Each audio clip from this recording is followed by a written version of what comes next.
Oh boy, that's a voice. Hello everyone and welcome to Tinfoil Thursday. How's everyone doing? I am so sorry that I've been gone. Obviously the surgery thing was expected, but then I got super sick and I'm just now recovering. Like I'm still fucked, but at least I'm good enough that I can come on here and stream, so that's good. Just a Peach with a $3 tip says, welcome back. We hope you're feeling better. Better than I was, that's for sure. On the bright side, I'm experiencing basically no pain from my surgery, so that's good. That's been healing perfectly. I just caught like a nasty fucking bug, and like, I'm not joking, my sleep schedule was so borked. I slept for 19 hours straight one day, and then the next day I stayed up for like 22 hours straight. It was fucked. I don't know like what I caught.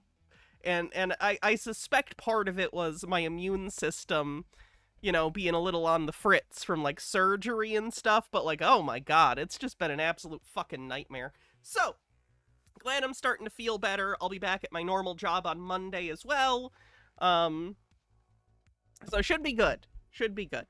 I feel bad, though, genuinely, because, like, I ended up having to call in to my, like, real-world job this week, too, after already taking, like, 2 weeks off for the surgery. Felt like shit, but, like, I couldn't go in. I couldn't go in earlier this week, and I got cut tomorrow, which is good. She didn't end up needing me, but, like, crazy shit. Anyway, my personal bullshit aside, I'm doing better than I was. Excited to get back into it. I've missed chatting with y'all. Ash and Asphodel, thanks for 33 months, says hi, y'all. Hello. Lucas Dawn, thanks for 51 months, says, hey, Hannah, hope you're doing better. I couldn't be doing worse unless I was dead. Mr. Blast, thanks for gifting a sub. Alden Undying with 40 bits says, so a friend of mine passed away recently from cancer. I'm very sorry to hear that. Says, in his honor, I'll be running a game where the players go to the Antarctic Hollow Earth to punch Nazis. The game will be mage, so hopefully their heads will also explode. Well, that sounds nice. That sounds like a nice way to honor a friend. So, hope that's fun. Dillis Filler, thanks for gifting 10 tier 1 subs. And Puka, thanks for gifting 2 tier 1 subs. It is September, so new subs and groups of subs are discounted. So if you want to help support the stream, this is the best month of the year to do it. Phoenix Leftist, thanks for a 35 stream streak, says 35, woohoo. And yeah, cool beans. Cool beans. Phoenix says, wish I could give you more money to make up for the lost work, but I'm a poor. Sorry, it's okay, I'm a poor too. I get it. It's alright, I caught up on some Outer Limits. Watched a lot of Outer Limits. Carpcosian with the 40 stream streak says, I'm playing HOI 4 right now, and I'm killing Nazis. Glad you're feeling better, Hannah. HOI. I don't recognize that acronym, but I hope it's fun.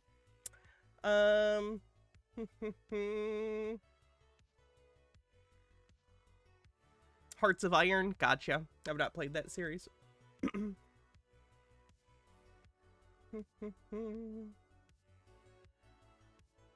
Christopher says, how good are the libraries near you? You ever use them to screen your next choice of Blu-ray purchase? The library near me has a huge Blu-ray and DVD collection. Like, it's about as big as mine. And I have like 4,000 movies. No, they probably have a few more than me. And honestly, they have a lot of stuff too, like, they have a lot of old, like, kids shows, like Superhuman Samurai Cyber Squad. Like, this is a library copy that got sold. They had a lot of stuff like this, where it's like weird, obscure kids' TV shows that probably only got put out on DVD once. And it's pretty good for that. I also have Volume 2. Anyway. It's fun. Pretty good library near me.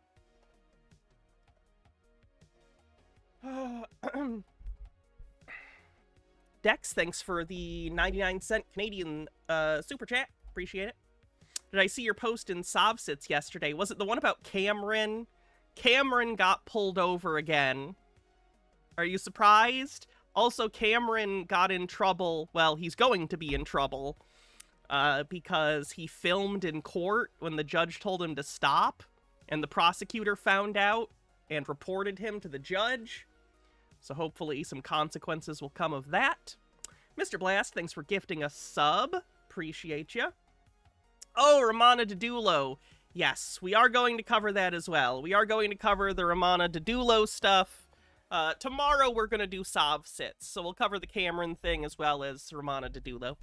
She got arrested, for those that don't know. That's the Queen of Canada lady. Mr. Blast, thanks for gifting a sub. Nemesaur, thank you for gifting 20 tier 1 subs. Thank you so much. Good to see you, Nemesaur. Am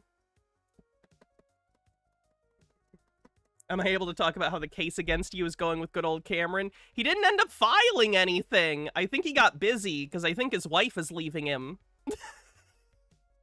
Okay, in fairness, I don't know that to be true. Just based on some of his Facebook posts, definitely seems like his wife is leaving him. Which is his business. But on a personal level, I find it a little funny. I don't know if they're married. I should say his partner. I don't know their... I don't know their marital status. Anyway, so with that out of the way, like I said, it's September, so if you want to help gift subs, this month's a great month to do it. Since I missed so much work, tips are also appreciated, but not expected. I get that I've asked a lot of you guys recently, and you've all been very kind. So, with all that out of the way, let's jump into it.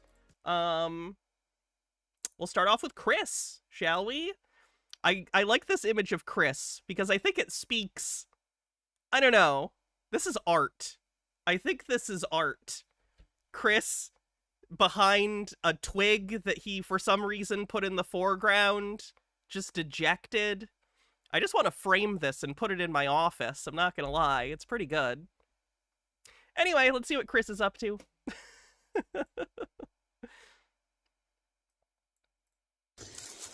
Sassy P with a $99 super chat. Thank you so much, Sassy P. You are so generous. Thank you. So many of you are so generous, and I couldn't do the show without you, so thank you.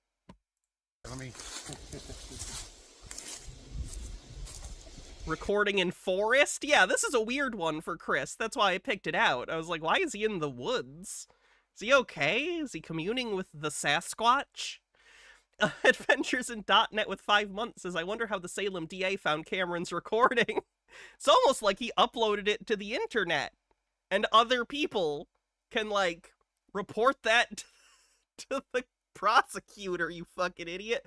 To be clear, I'm not being coy like I did it. I did not do that. I'm just saying, like, obviously, Cameron, people are gonna report you for doing that, you moron. Anyway. Chris. Good morning, good evening, good afternoon. Why did he do this? Surely he must have seen that there was a stick in the way, and it is not a good thing. Don't. Why? You wish it was me that snitched on him? Yeah, me too. Maybe someday. Graveyard Stuffers, thanks for 100 bits. Maybe, CC here, Chris. From New York, Westchester County. It's 8:30, 25. He actually just saw Citizen Kane and fundamentally does not understand deep focus filmmaking. It's like, what? There's a foreground element. It's art now.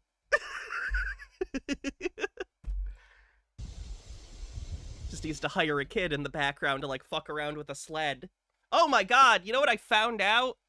This is a movie trivia thing, and anyone who watches Red Letter Media probably saw this on their channel, but Jay from Red Letter Media was talking about it. You know, Joe Dante, director, really great director. Joe Dante got one of the Rosebud sleds from Citizen Kane because literally he was filming at a studio. I don't remember what movie he was filming at the time. Maybe Explorers. I don't remember. But anyway, they were just throwing shit out at the studio. Like, they were throwing out old props, and they had the sled from fucking Citizen Kane, one of the most famous movies of all time. And they were like, hey, you want this? Because he was staring at it, and he took it, and he just recently sold it for $14.3 million. Literal garbage that they handed him. He sold for almost $15 million. It's one of the most famous movie props in history, and they were just throwing it out. I don't know, man. Anyway. Fun fact, that's also how he found Dick Miller. They were throwing him out, and he's like, no, I'll put him in all my movies.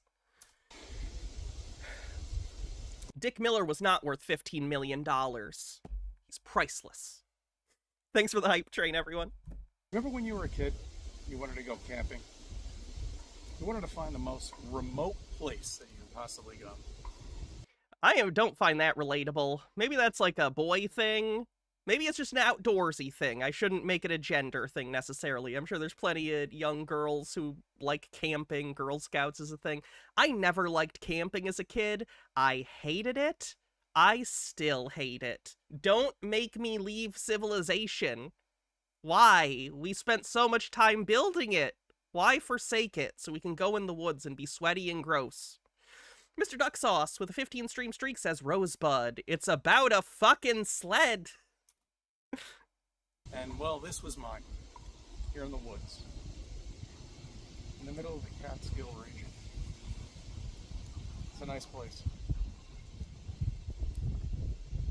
Of course, there are houses all around now, so I could be possibly on somebody's property, but fuck it. I hear truck. I'm sorry, Chris, are you illegally camping on other people's property? What's happening? Where's his wife? Doesn't he have a kid? Bikes in the background. So if one comes ripping by here, I guess I'll have to end the video. My point is, well, I have many points, but none of them salient, but they are points nonetheless. CC's video's a bit quiet. I'll fix it. Thanks. One of them is when you're a child, and I'm not sure when it actually happens. It's different for every child. When I was a child, I had a fever.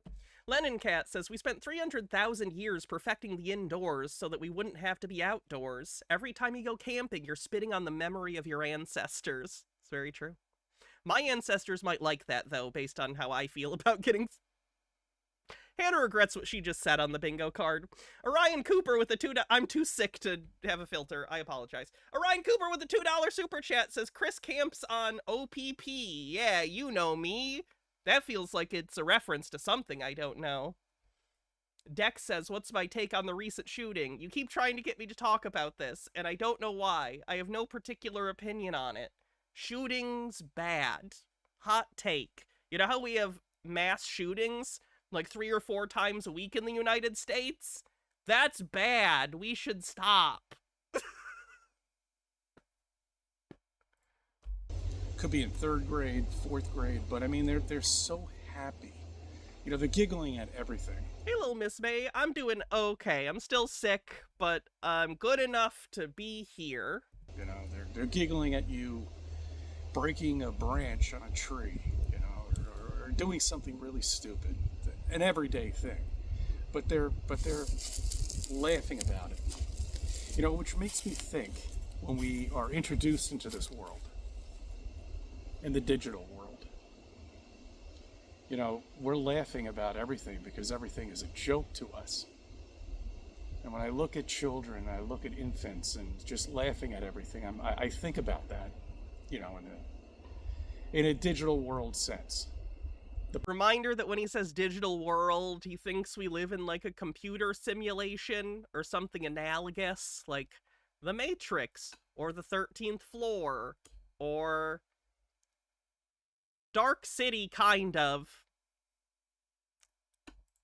Plausible possibility. Existence. I'm trying to in my head, I'm trying to compile a list of all these like late 90s, early 2000s movies that are like The Matrix, that have that same theme of like Plato's cave allegory. Like, the world isn't real, man.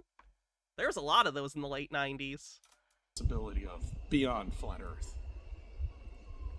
Because it's there. And it Speaking of which, I do want to say Dark City is underrated, and I actually like it better than The Matrix. Please watch it, but only watch the director's cut. Normal Gamer Gal with 6 months in advance, thank you so much, says, I've been away for a bit and I thought I might have broken my streak, but happy to find out I was wrong. Me too. Glad you're here. Definitely screams all over the place. This is digital. Things are too perfect here. Let's take a look at what everybody believes in. This perfect circle in the sky. Well, okay, no. This perfect ball.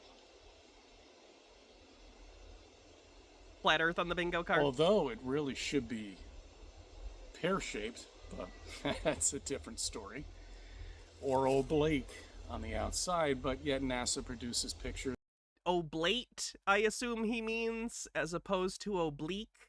What's that called? Oh, this fucking French lady it's named after. What's it called when you think you're using a word, but you use a word? Malapropisms. We did it.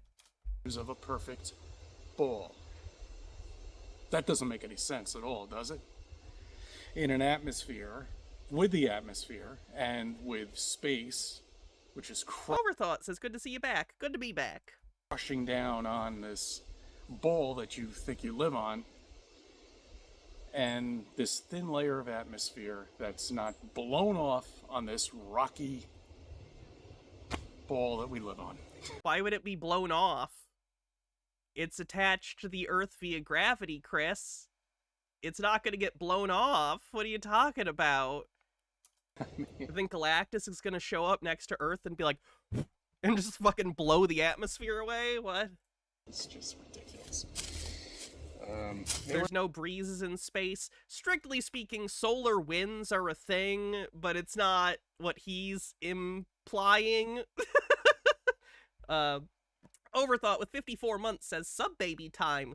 This sub-baby's name is going to be Blair Witch 2, Book of Shadows, actually better than you've been told. That's the whole name. That's actually just the first name, and the second name is This Is the Last Name. I hope you remember all that. It's going to be hard to fit that on an ID. It really is. Complete fucking nonsense.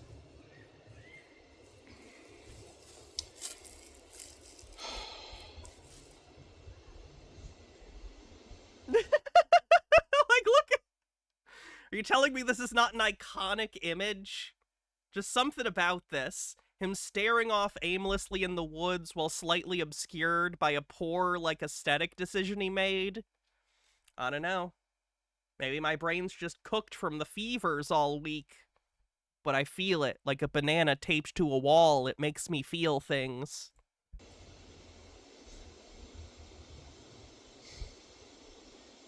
Parallax. You know what that is? You know when you're driving on a highway, you see a building in front of you and a building a few miles away from you. The building in front of you, well, not in front of you, but, you know, a couple of blocks away, is moving faster when you're driving on the highway than the building a few blocks away. Okay? It's called parallax. Is this going to be another time where he doesn't understand that stellar parallax is a thing? You just can't detect it easily with your bare eyes? I don't know if he knows that. We actually use tools a lot as humans. It's kind of how we survived and thrived. Fennikagami says, call me conspiratorial if you must, but few things have centered in my head the partisan nature of the modern conspiracy theorist culture than this second Trump term. Not only is Trump actually exactly like how they claim, quote, acting like they claim, quote, the cabal does, the fact that Trump's recent seeming health scare isn't triggering assassination conspiracies speaks to me either the theorist partisanship or whatever sources they use. It's always been about power. It's about power and what makes them feel comfortable. Consistency doesn't come into it. Why don't we get that with stars? We do. We do get that with stars. They're just so far away that you need actual precise instrumentation to actually detect it. But people do, all over the world, all the time. And not only that, why are we not getting that with stars, and we are supposedly traveling at all these millions of miles per hour in space, and we have no parallax, and nothing else moves? for thousands of years. Again, none of that's true. There has been parallax. Things do change over time. Literally, the star that is the North Star changes every couple thousand years. Shit moves. We move. Thousands of years. There's no recorded history of any star. What are you talking about? There's recordings, like, it's not even like an ancient history thing. Today, there are scientists that keep track of this kind of thing as their job. And they're not stars up there, but let's just pretend like they are. Oh, good. Let's pretend the stars are real. That's fun. Moving. Beetlejuice.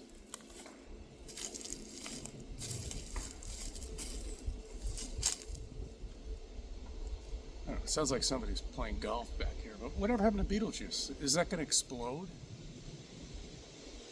Whatever happened to Beetlejuice? Oh no, he said it 3 times! In a supernova yet?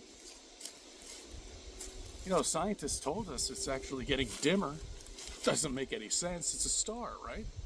What do you mean it doesn't make sense? That does make sense based on the potential life cycle of stars. The life cycle of stars can change into a few different things. It can, like, go into brown dwarf territory, or if it's massive enough, it can collapse into a black hole. Like, yeah, Chris, what do you think? Stars don't die? That's the thing that happens. Ah! Bittergrin says, per the musical, it has to be said 3 times in a row with no other words in between. Is this a hot take to say I don't care for the Beetlejuice musical? And I've tried. I've been like, this is like a popular musical. I've heard it's good, but anytime I watch it, or any clips, I'm like, this is terrible. I don't get it.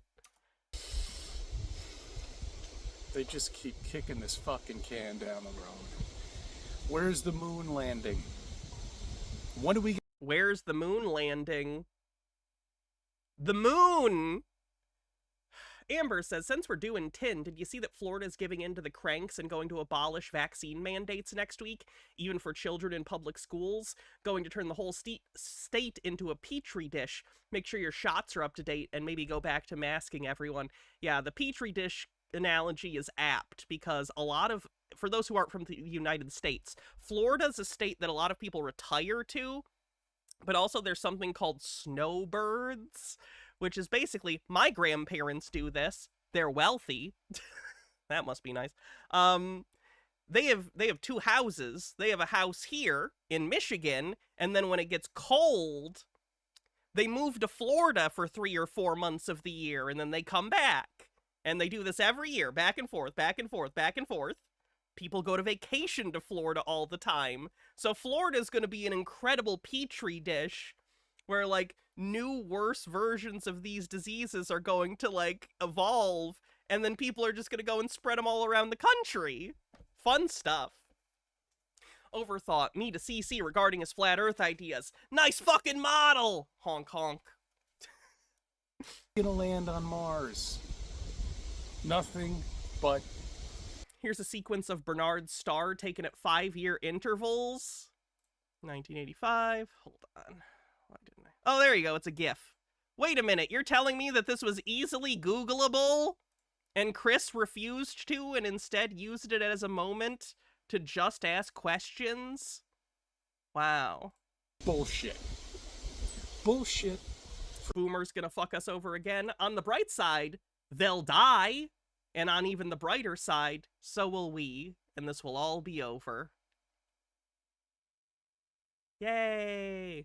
For people, the trained people, to sit back and enjoy their popcorn and think about things that don't exist when they're indoctrinated up the yin-yang. You wish people over 50 can't be in government? I think that's too restrictive, but like 65, 70? 70 is a hard line for me. 70 is like, I'm being very generous by giving you 70. 70 is overly generous by a lot.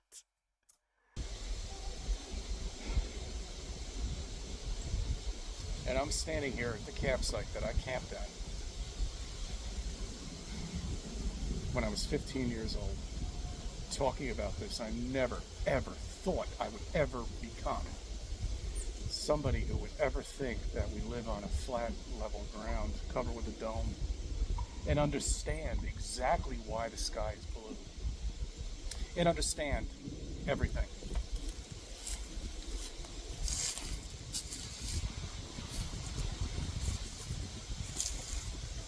Now flat earthers, you know, we just become, for as many years as It's crazy how, like, 70% of dudes just dress like Adam Sandler. we've been doing this now. There's nothing wrong with it inherently. It's just something I've noticed, especially since I've transitioned and I have access to so many clothing options. And guys are just out here being like, give me the Sandler special. Cargo shorts and a t-shirt. Let's go. At this point, I'm just disgusted. You know, I just can't even. I don't know. I don't want to say I'm smarter than everybody. I'm not. One sec, I'm gonna close the door real quick.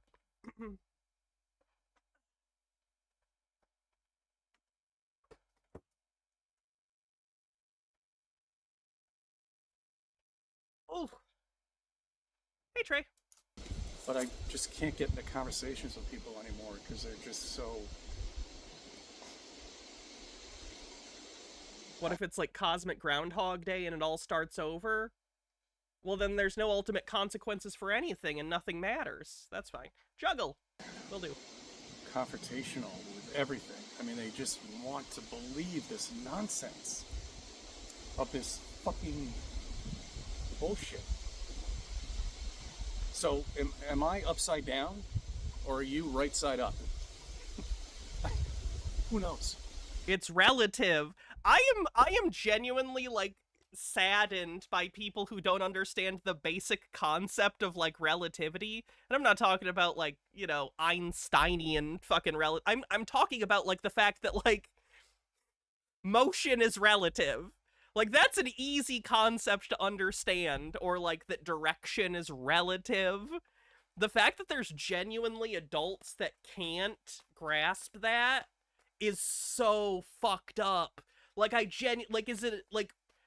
is it a personality thing? Is it their brains don't function right? Like, what is it? I genuinely don't get it. Why are some people incapable of recognizing that? I don't get it. Okay. How does gravity exist? How can somebody in a spacesuit? How does gravity exist? How does anything exist? You might as well ask. Like, you could look into these questions if you really want an answer, Chris, but you don't. Actually live, not live, but go out in space in this spacesuit with some sort of magical container behind him that we have no idea what it's all about. But they'll tell you what it's all about, of course. Just like they told you about a certain something that goes in your arm that's good for you. But you believe that. Some people had no choice. But you do. You have a choice. You've got a choice of bullshit or reality. The reality is that you live on a flat, level plane. Okay? That's what you live on. There's a dome up there. The sun, the moon, doesn't exist the way you think it exists. Sorry, Spokane Dog Man just pointed out that Graham Greene died. That's a shame. He's been in so many goddamn things. Aw. Well, that's sad. Moon is not 268,000. Was he in Die Hard with a Vengeance? Jesus Christ. He was definitely in Snow Dogs. Oh shit. He was in Twilight New Moon? Based. Miles away, and the sun is not 93 million miles away. The shadows would be completely different if it was a star. What you're seeing behind me is a projection. What do you mean the shadows would be different if it was a star? Like, what does he even mean by that? Like, what does he think it should look like? 93 million miles away. The shadows would be completely different if it was a star.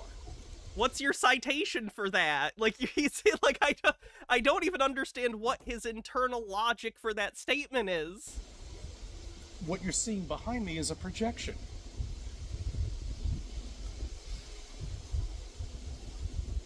But I can't prove it.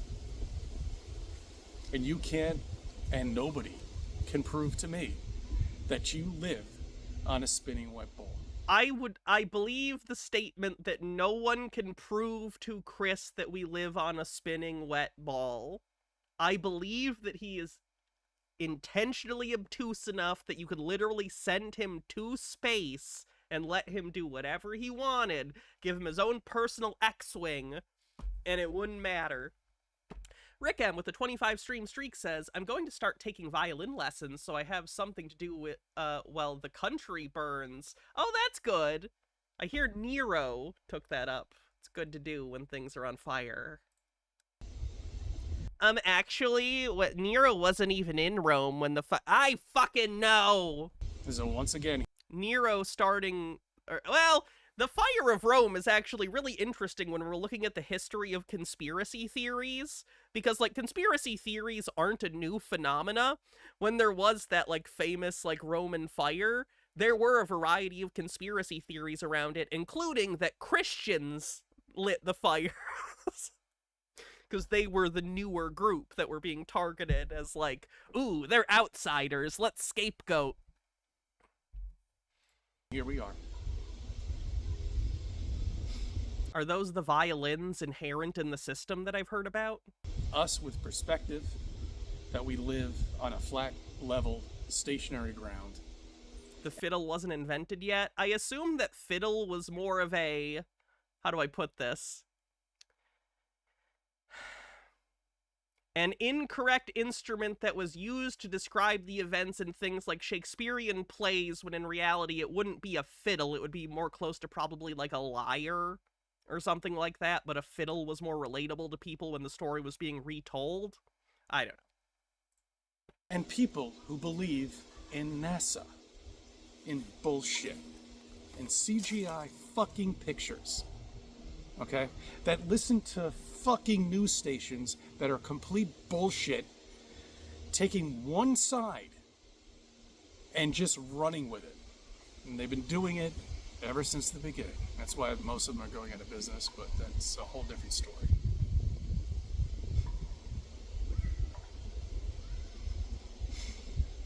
Ah, damn it. Idling at this level of frustration constantly cannot be good for his heart. Also, this is non sequitur. I was listening to Cameron, the Sovereign Citizen, one of his new videos before this. Cameron, A, does not appear to believe in germ theory, and B, claims he does not think that the human heart is a pump. He does not believe that the human heart is a pump. Every day, surgeons open up people's chests and literally see hearts pumping. But Cameron knows better. I can't talk to these people down at the club anymore. I just can't. I'm not a fake person, so my personality is. I can't fake talking to somebody and being happy about it. When they're talking about complete fucking nonsense, that I have up-to-date news and other bullshit. I can't deal with it. I just can't deal with it anymore. It's just. It's a lot of fun. They're funny people, but they're not true people. They're not true people. Because you can see the fakeness, in them. You get this certain vibe the minute you meet somebody. Maybe I've always had that, feeling with somebody. But you just get that certain vibe when you first meet somebody. It's like, no, I don't want to talk to you. NPC isn't on the card, unfortunately. And they start blabbering on about, climate change and fires that are going on in California, and that us flat earthers can explain and just crush them, you know. Is your explanation lasers? Like, what's your explanation, Chris? The fact that you're confident about your explanation doesn't make it a good one. And we can't come out and actually say it to them, because if we do, they might fucking wake up. I think more likely they're gonna think you're a crackpot and not want to talk to you anymore. And that might be too much for them. They don't really understand that yet. I don't know. I'm just glad to be here at my old campsite. I come up here once in a while to walk around. I don't know if it's ticks now or anything. It might be a problem. But there are ticks in the woods.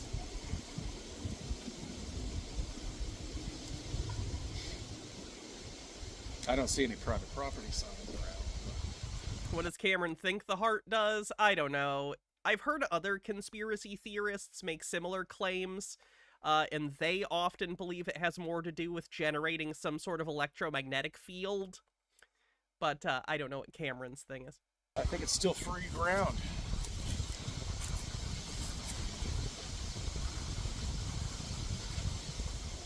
I hope you're enjoying your Labor Day weekend. I'm trying to.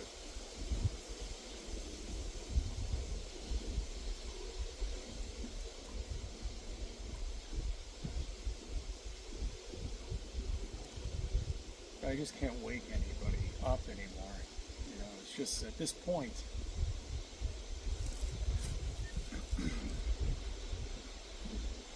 I don't know, maybe it's just as many years of all of us have done this. You know, it's just second nature for us. I mean, we just, oh yeah, blow it off. You know, we know what the hell's going on. Shootings, crap, bullshit. Oh, fuck. And the last one that just happened. Okay, alright, let's get into that. Okay, alright, real quick. If we could not, that'd be great. Alright, every school in Westchester County has a cop in front of it. Every single one. All the way from Westchester to Dutchess to fucking Sullivan County. All of them have a police officer in front of the school. And here's one school in, what was it, Minnesota? That just doesn't happen to have a police officer. Awesome. What do you mean just happen to? The vast majority of schools in this country do not have cops at them. Many do. Most do not. Oh my fuck. Oh, police vehicle in front of it. This stupid asshole. I hate when they talk about, like, shit where people actually fucking died, much less fucking children, you piece of shit. And what happens? How many cops were at Uvalde again? Like 12? And they didn't do shit while children died because they're a bunch of fucking pussies. And then instead of, they act all tough and they're like, oh, I have authority and we're here to protect you, so you gotta fucking deal with shit. But then when there's an actual thing where they could use their power to help people, they let children die because ultimately they're a bunch of narcissists wearing badges instead of people actually intent on protecting the public. Great. Sorry. I'm mad. I'm mad now. It's just jacking off. I'm just mentally masturbating to my own anti-cop views. Sorry. That's what's reported on the news. Supposedly 2 more sacrifices, and we'll never know about that. Crisis actors. You know what they are? Yeah, they get paid. No, keep talking about it, Chris. That's good. That went well for Alex Jones. Luckily for you, you don't have an audience, so I don't think you'll get sued. Let's get people triggered. Sandy Hook. 9/11. Out of nowhere on the bingo card. Does crisis actor count as PSYOP? Trying to think, is it PSYOP or the other thing? False flag. That would be false flag. Not PSYOP.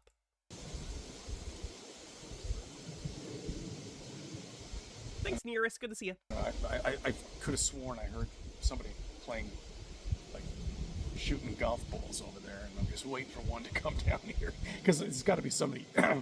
Excuse me. There's got to be somebody who owns this property by now. I mean, it's been 40 years since I was here. Freyline says, I'm quickly feeling less sympathetic for Cece. I'm feeling less sympathetic for humankind in general.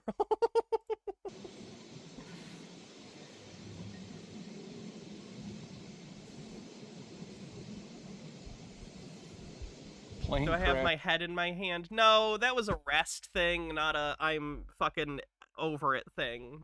I'm tired. All the nonsense. All the bullshit. All the news, all the politicians, everything, all the sports. Oh, it's football season. That's right. Guys, there you go. Get your Subway sandwich going. Football's on Subway sponsor the NFL. the way. Fake ball. Bullshit. Subway's the worst fucking sandwich fast food place. That's crazy to me that people eat Subway. Stone Corbell, thanks for gifting 10 tier 1 subs. To keep everybody talking about nonsense. And if anyone knows anything about nonsense, it's Chris. Politics. More nonsense. More bullshit. Your coworkers love Subway? That's sad. No, I get, when they were cheaper, I get it. Like, when you could get, like, a 6-inch sub for $5, I understand. But the sandwiches, and it's the same at Jimmy John's now, too. Like, a fucking 6-inch sandwich is, like, $12. It's fucking crazy. It's some ham and cheese, motherfucker. And some wheat. What are you doing? Keep everybody divided. Color. Keep everybody racist. Bullshit. What? What? Chris, we have heard you say incredibly fucked up racist shit. What are you talking about? Color. Keep everybody racist. Bullshit. It's nonsense. Everybody's the same person. Okay, I get the vibe when he says keep everyone racist. He means... How do I put this? I certainly think Chris would look at the KKK and say, that's racist. But I think he also would look at something like BLM and go, stop acting as though the racialization of groups within society has so systemically affected you. That's racist. You know what I mean? Like, he feels like the kind of person that thinks bringing up racism is racist. Based on videos we've seen of him before.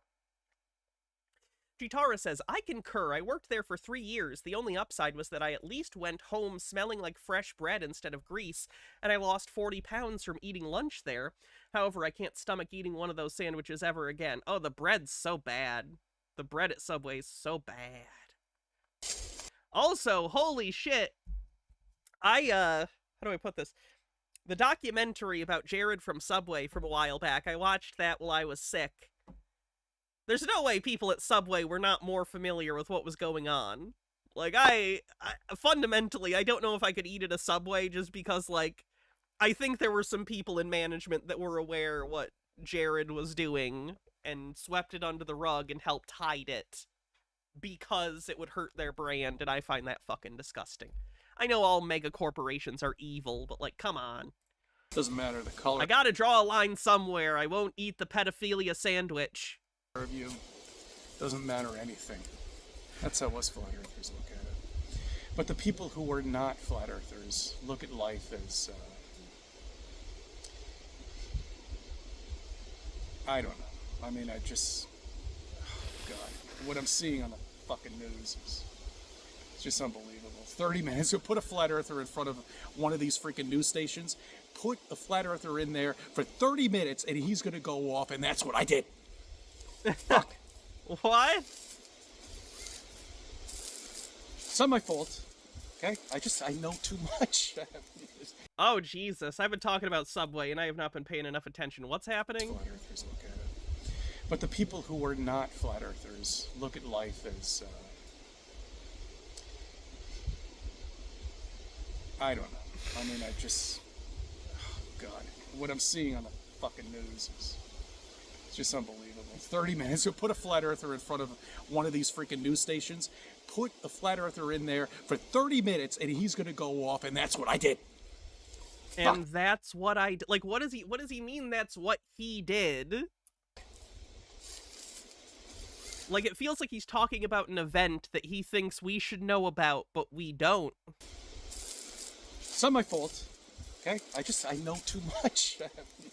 Fucking history has been we've been all lied to. Everything that we've learned is bullshit.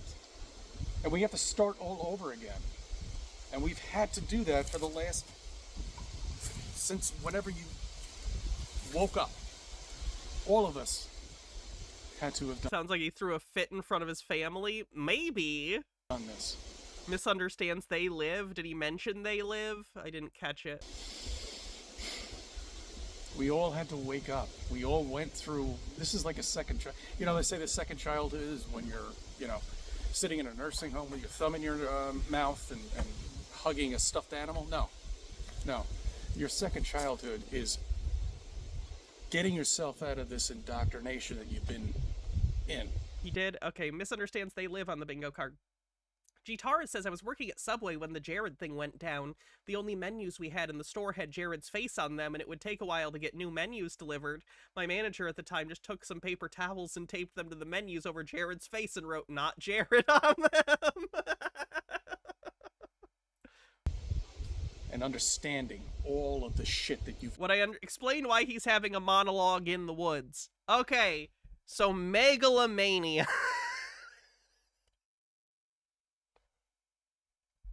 Genuinely, he may have had some sort of issue with his family, and he just wanted to go away and say his shit, and he did.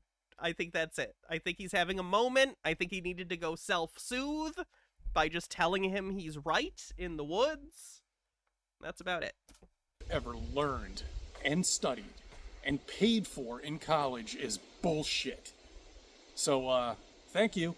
That $100,000. Got kicked out of the Labor Day barbecue. That might be what happened. Wait, this was 4 days ago. When was Labor Day? 1, 2, 3. It would have been Sunday, unfortunately. That's so close to being right, though. That would have been incredible. Fuck. Or $150,000. How much is it for a college degree now? It's got to be at least $200,000 at any. Yeah. All of it's bullshit. It's just indoctrination. That's all it is. It's nonsense. You know what? Oh yeah, he did say he was staying at a campsite similar to where he stayed as a kid. Tell people now, probably for Labor Day. Get a fucking trade. Find something that you want to do. Something you're good at. Does he think trade school is free?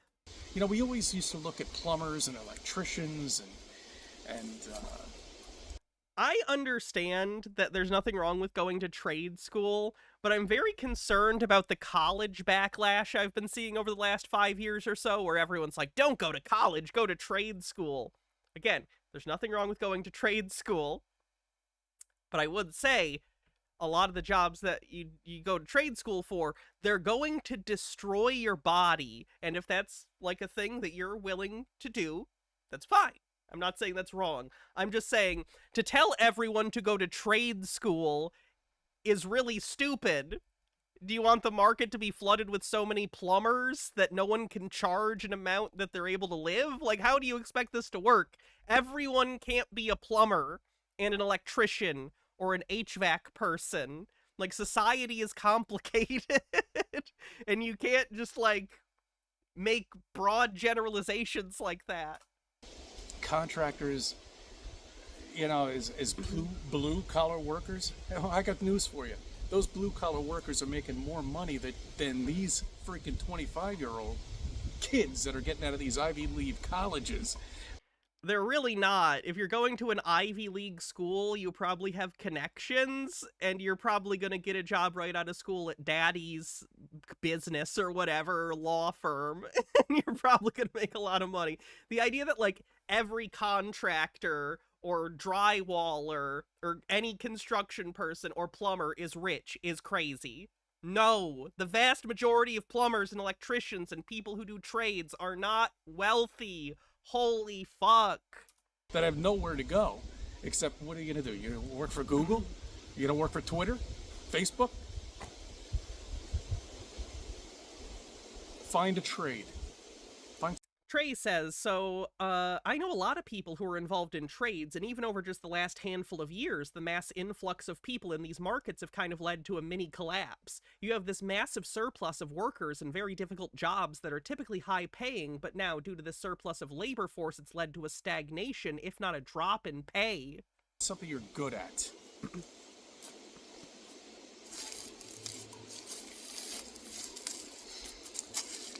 I don't know. Freyline says, telling everyone to go to trade school is the same kind of destructive bullshit that telling everyone to go to college. We need a well-balanced society. Hot take, I do actually think people should at least go to 2 years of college. Like, just like, you know, to get an actual adult educational experience outside of public school where you might be challenged even the slightest bit. That said, I think it should be paid for by the state. So that's probably a non-starter since everything's a nightmare and the government now functions to basically funnel money into the pockets of the wealthy. So I say now. There's less pretense. Look. It's not much of a rant, but, you know, it's just something I had to fucking... yes, fuck. Fuck.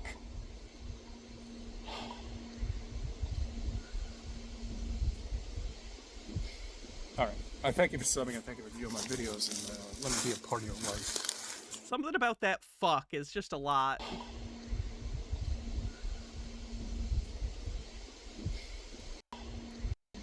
Yes, fuck. Fuck.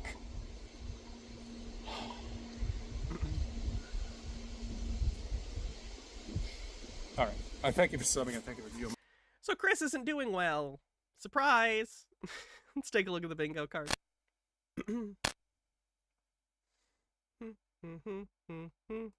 Flat Earth.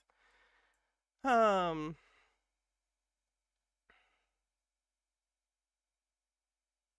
understand how cameras work for the weird stick-in frame. Incorrectly believes evidence is self-evident.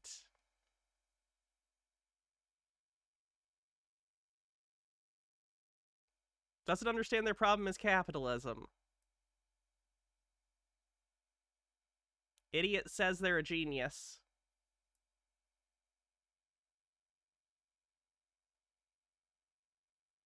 Where is false flag? Do I still have that somewhere?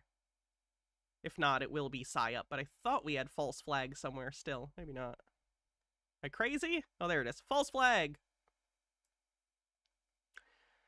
Is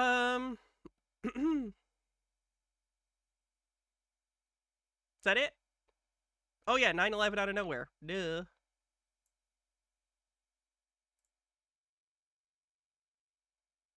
Oh,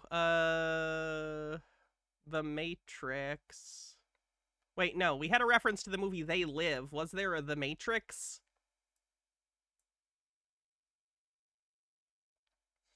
I need to put Dunning-Kruger as a possible bingo card spot. That'd be a free space.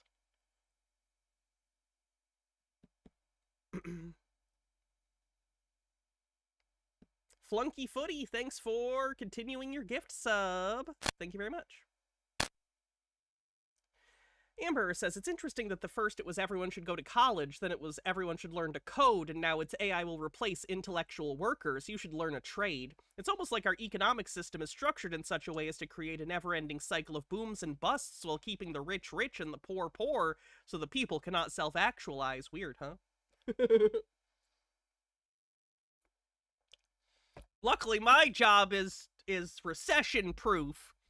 Making jokes at people on the internet in the hopes they throw money at me. It's basically busking. So that's good. Alright, let's see what else we... Oh my god! Oh my god, it's football season! You know what that means? It means that gambling addicts everywhere are about to make terrible life choices! Welcome back, disgruntled sports fans. Did you miss me? Another year of scripted football is here, and hey, remember how he said he was gonna stop doing sports gambling because he thinks all the games are rigged? Chat, He has a system.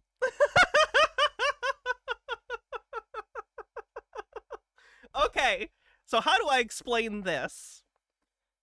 Okay, I've recently gotten into WWE, which is good. I think it'll help me explain this. Okay, so he thinks that the games in football are fixed, much like matches in like professional wrestling, right? But he thinks that because he believes it works kind of like professional wrestling and that there are writers that write the scripts and determine the results of matches based on what they think the audience will like, or at least what will retain an audience, he's doing the same thing but for football. So he's not looking at these games and saying, oh, what are the fundamentals of, like, the teams? Like, what are the teams good at? What are the individual players good at? And once they, you know, are in competition against each other, who will win? That's not how he's making betting decisions. He's looking at it narratively. He's looking at it like, well, it's all fixed anyway. So what story, air quotes, does the NFL want to tell? And he's making bets based off that. So imagine if you were betting on WWE wrestling because you were like, oh man, Triple H is really hot right now. The writers are definitely going to have Triple H win this match, right? That's basically what he's doing. Even though he believes them to be predetermined, he's trying to bet on which is predetermined. Ah! And back by popular demand, your scripted NFL picks have returned. So this year, I decided if I was Triple H is running shit now, I'm aware. going to Damn you, Hunter Hearst Helmsley! continue, if I was going to bring back the scripted picks, I was going to need to change my Sorry, I'll turn him down. strategy. So that's what's going to happen. My strategy has officially changed. These are going to be strategic scripted picks. So what does that mean exactly? I'll tell you what it means. Did I tell you guys that Morantz of Morantz Rants fame from our meme stock coverage spent like $1,500 in a week on those trading card grab bags? And by spent, I mean, like, he actively has tried to sell them and they are not selling. He just basically spent $1,500. The idea of spending $1,500 in a week on anything makes me anxious. I'm poor. I'm not going to make Like, the idea of just being like, here's $1,500 that I need for rent or whatever. Anxiety. predictions on every single game. So instead of picking every single game, from now on, Wait, Morantz got fired from his job per Corvax? Oh shit, I gotta look into that. Oh fuck. Oh fuck. Oh fuck. He lost his job at the same time he got introduced to an online GameStop casino? That's mean. Like, you know, if I believed in the fates, like the Greek fates, I'd be like, that's a dick move. We made the gambling addict lose their job at the same moment they found a slot machine that they can play from their house. Oh, man. That sucks. each week, I'm going to give you my strategic scripted picks, which means I'm only going to pick the games I feel most comfortable making a prediction on. To be clear, I don't have confirmation on the job thing. I will look into it and let you guys know. I'm just repeating what someone else said that Korax said. And I do tend to trust Korax. He's great. But I will have to look into it. So, week one, I've got 4 scripted strategic picks for you. There's plenty of games I do not have a good feeling one way or the other. Vibes-based conspiracy on the bingo card. And it's week one. There's no telling what's going to happen in some of these games. So in certain games where I don't feel comfortable making a pick one way or the other, I'm just not going to make a pick. So that's the only thing that's changed. It's going to be the same scripted pick process except I'm only going to pick strategically the games I feel most comfortable with. Having said that, this is all for entertainment purposes. I'm only doing this for fun. So anybody planning on wagering on these games, remember, these games are scripted entertainment. It's not They are not. They are not. real football. Can you imagine the lawsuits that would happen? Like, it was a big enough deal from what I could see back in the 90s when, like, Vince McMahon had to go before Congress and do the whole, like, yeah, it's sports entertainment thing. Can you imagine if today, especially with how prevalent sports gambling is, if the NFL were caught out fixing games? Like, the lawsuits alone would destroy the sport. Like, it would be over. Like, the NFL would be done.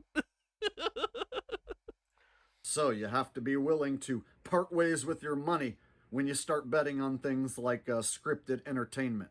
Having said that, I want to try and get all my picks right. So, enough yapping, enough talking. Let's get to picking some scripted, phony football games, shall we?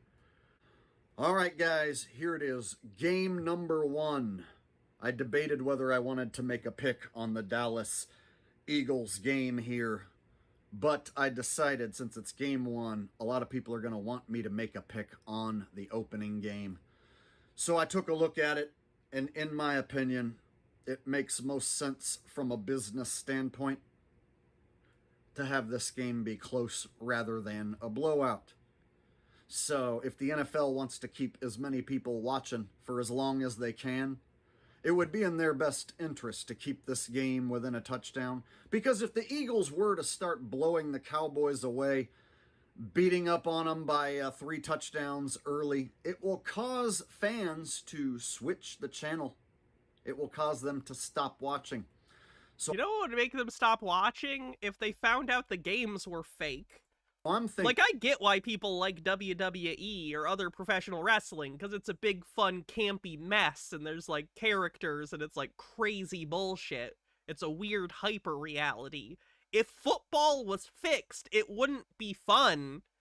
Like, I don't like football, but, like, there's no hyper-reality. There's no, like, there's a story implicit in the reality of what is happening, but there is not a narrative device being, you know what I mean?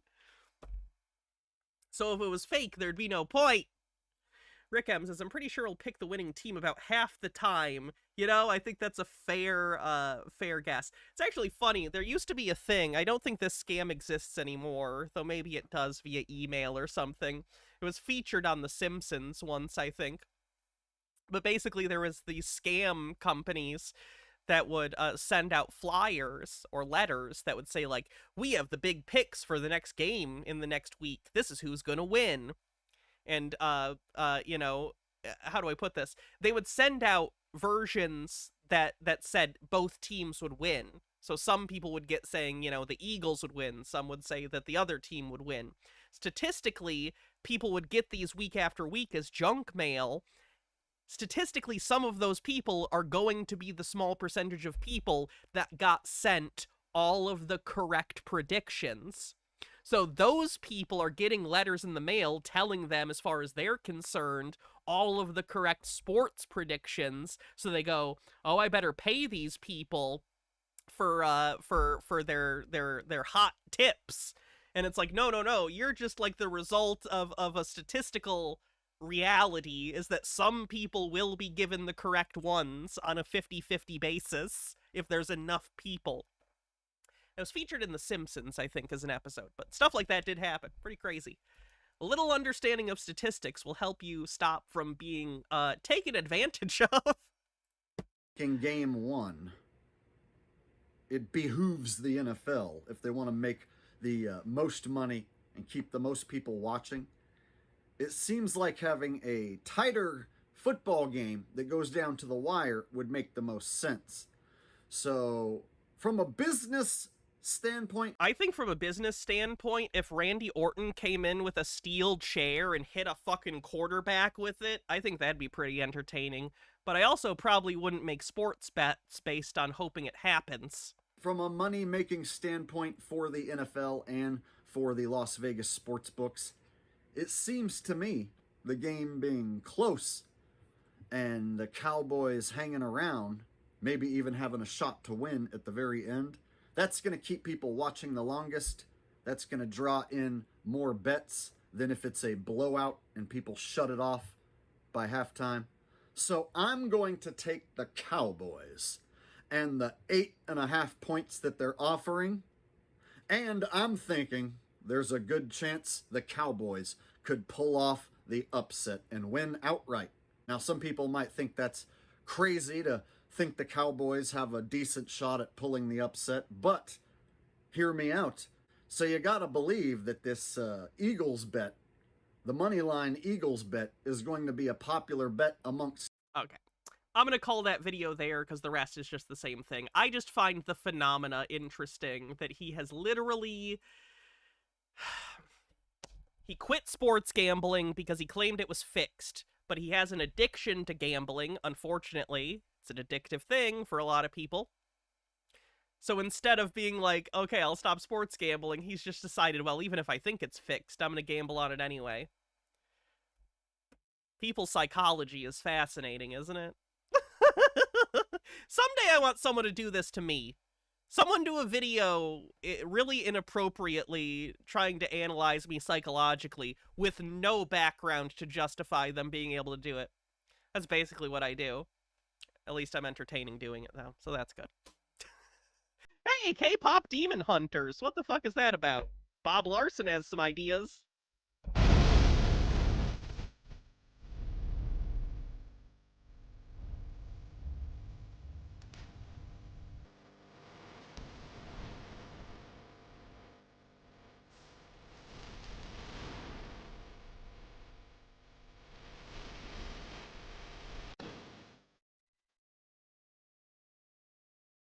Can you get demons from No. just watching a movie?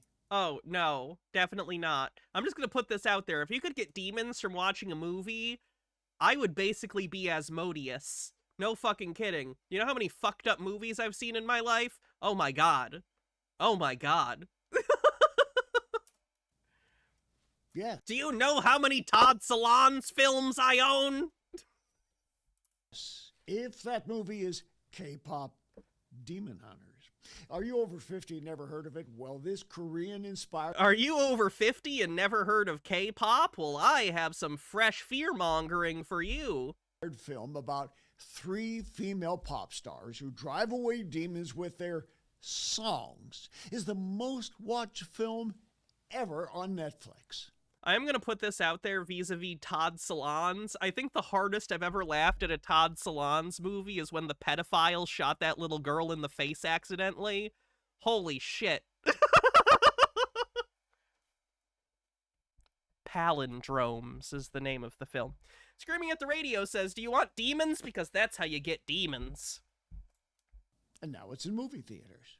It's the first major crossover of its kind, with the initial start on a streaming... Okay, unironically though, if you do want to watch a Todd Solondz movie and don't want to be traumatized immediately, probably Welcome to the Dollhouse, and then if you like that, move on to Palindromes. And then if you're fine with that, Happiness. Please don't judge me, I didn't make the movies. Platform. It has hundreds of millions of followers in the 18 to 30 category, plus tons more who are prepubescent.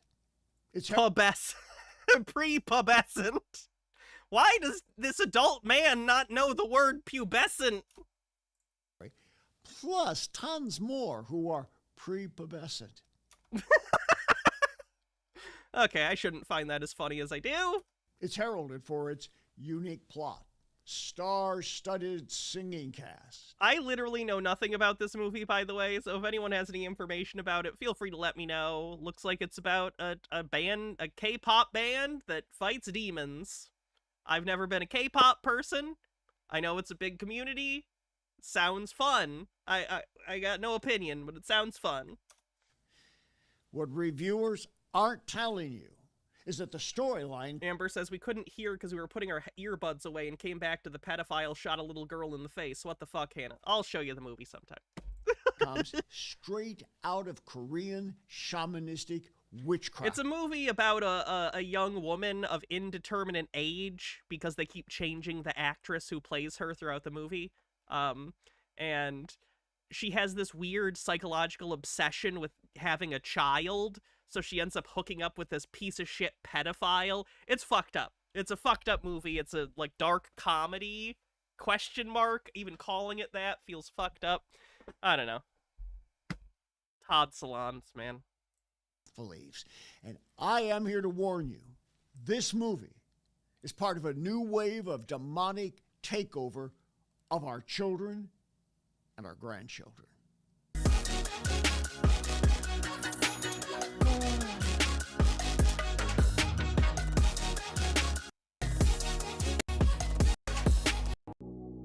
Secret plan to use movies like this K-pop movie to brainwash children with witchcraft. We'll let the movie speak for itself. We're gonna brainwash kids with witchcraft through K-pop. It begins with The word salad never ends. Korean pop music fans at a concert going nuts over a girl singing group calling themselves Huntrix.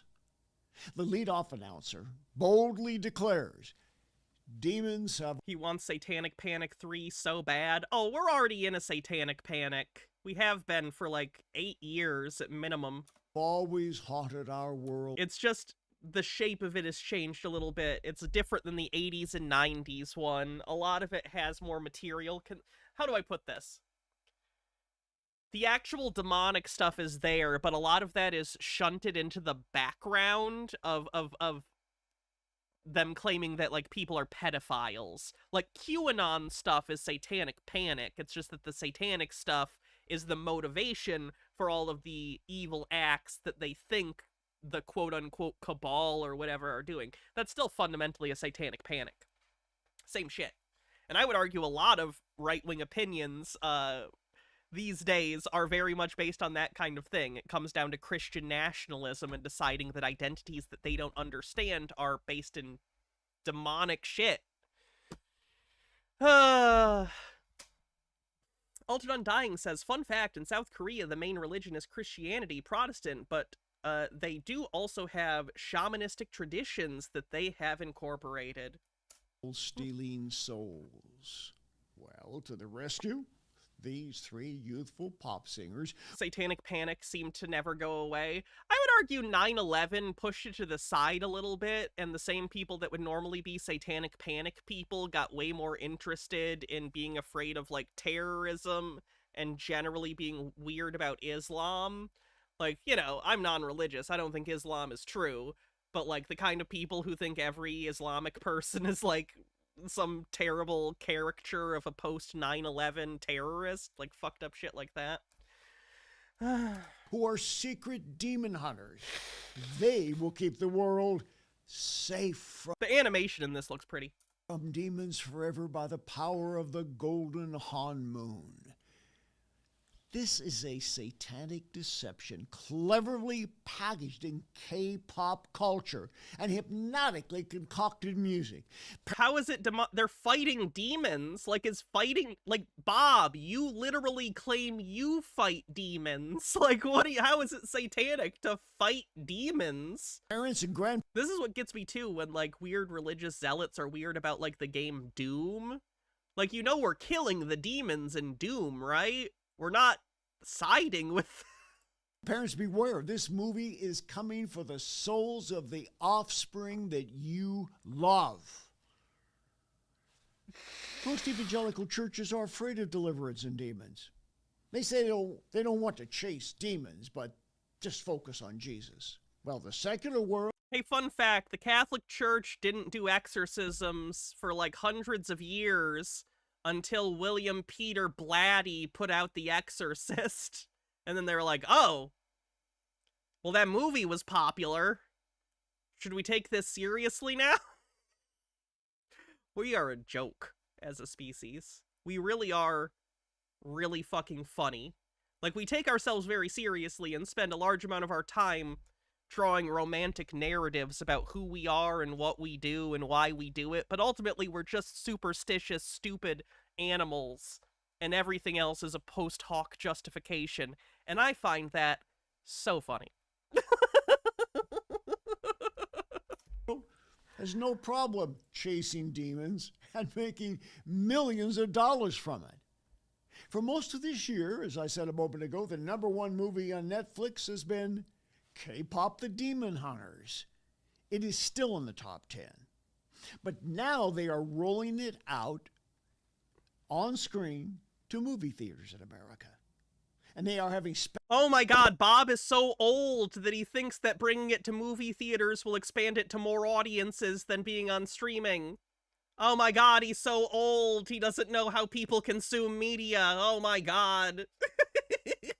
special concerts in conjunction with that. Now, K-pop is short for... You know how all your kids on a Saturday go down to the local movie theater, right? No, what year do you think it is? Do you think it's 1957? What the fuck? Korean pop. That's a special brand of electronically manufactured music designed to... There felt like there was some stank on the electronically manufactured. These damn kids and their electronic music. Fucker, Herbie Hancock was a thing fucking 45 years ago. Are you 10,000 years old? Are you the demon? Stir the hormones of prepubescent children and... Pubescent. Those in the teen years, but... Oh my god, teenagers being hormonal, obviously that would never happen without any sort of outside influence. Famously, teenagers are very stable and not hormonal or weird at all. Being more specific, here's the complete verbiage that introduces this film. I quote it directly from the film. The world will know you as pop stars, but you will be much more than that. You will be hunters. Demons have always haunted our world. Did he say adrenochrome? I missed that. Stealing our souls and channeling strength back to their Guima.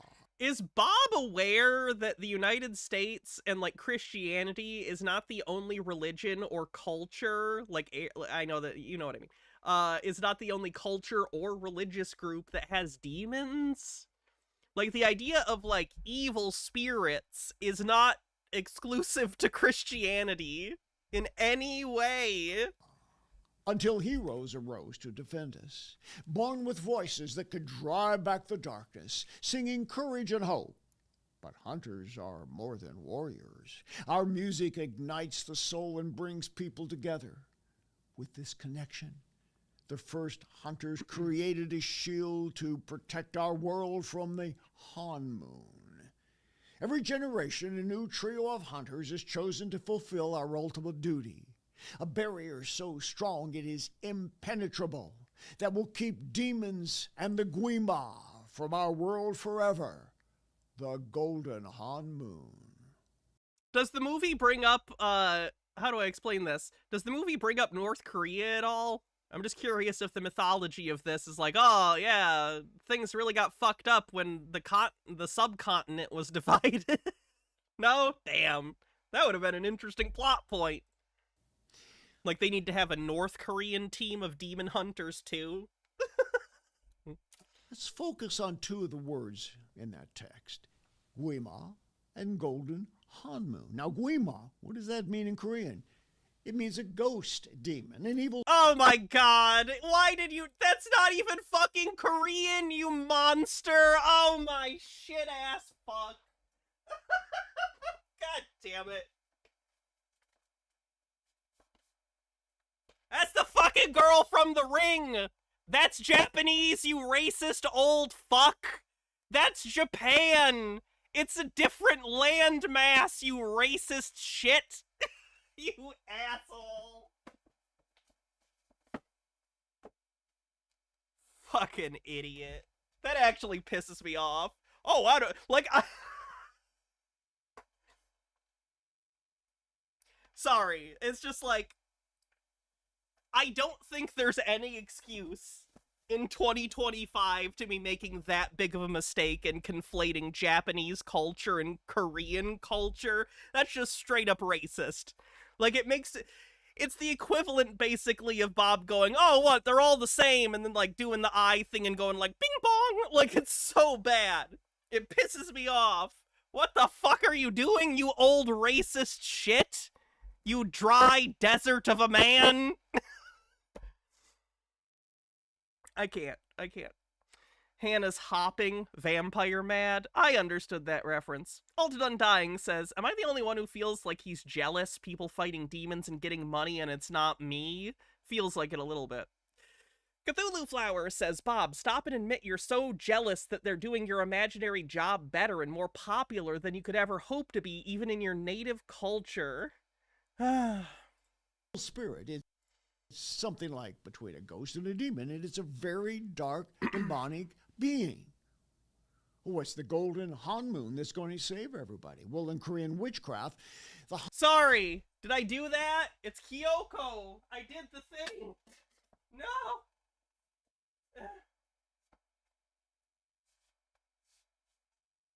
I pulled the wrong box set. Sorry. That was actually the ghost girl from The Grudge, which is also Japanese, so all my points still stand, but I fucked that one up. Han moon is that portal Hannah mentions Blu-ray on the bingo card. between the soul and the physical body, and between the soul and the spirit world. In fact, Did you guys know they did a The Grudge versus The Ring in Japan? It was not good. ritualistic The ghosts, I'm not kidding, the ghost from The Ring and the ghost from The Grudge combine at the end into like an ultimate ghost. It's so stupid, I love it. shamanism in Korea, and I've been there and I've seen this. They speak Yes, really.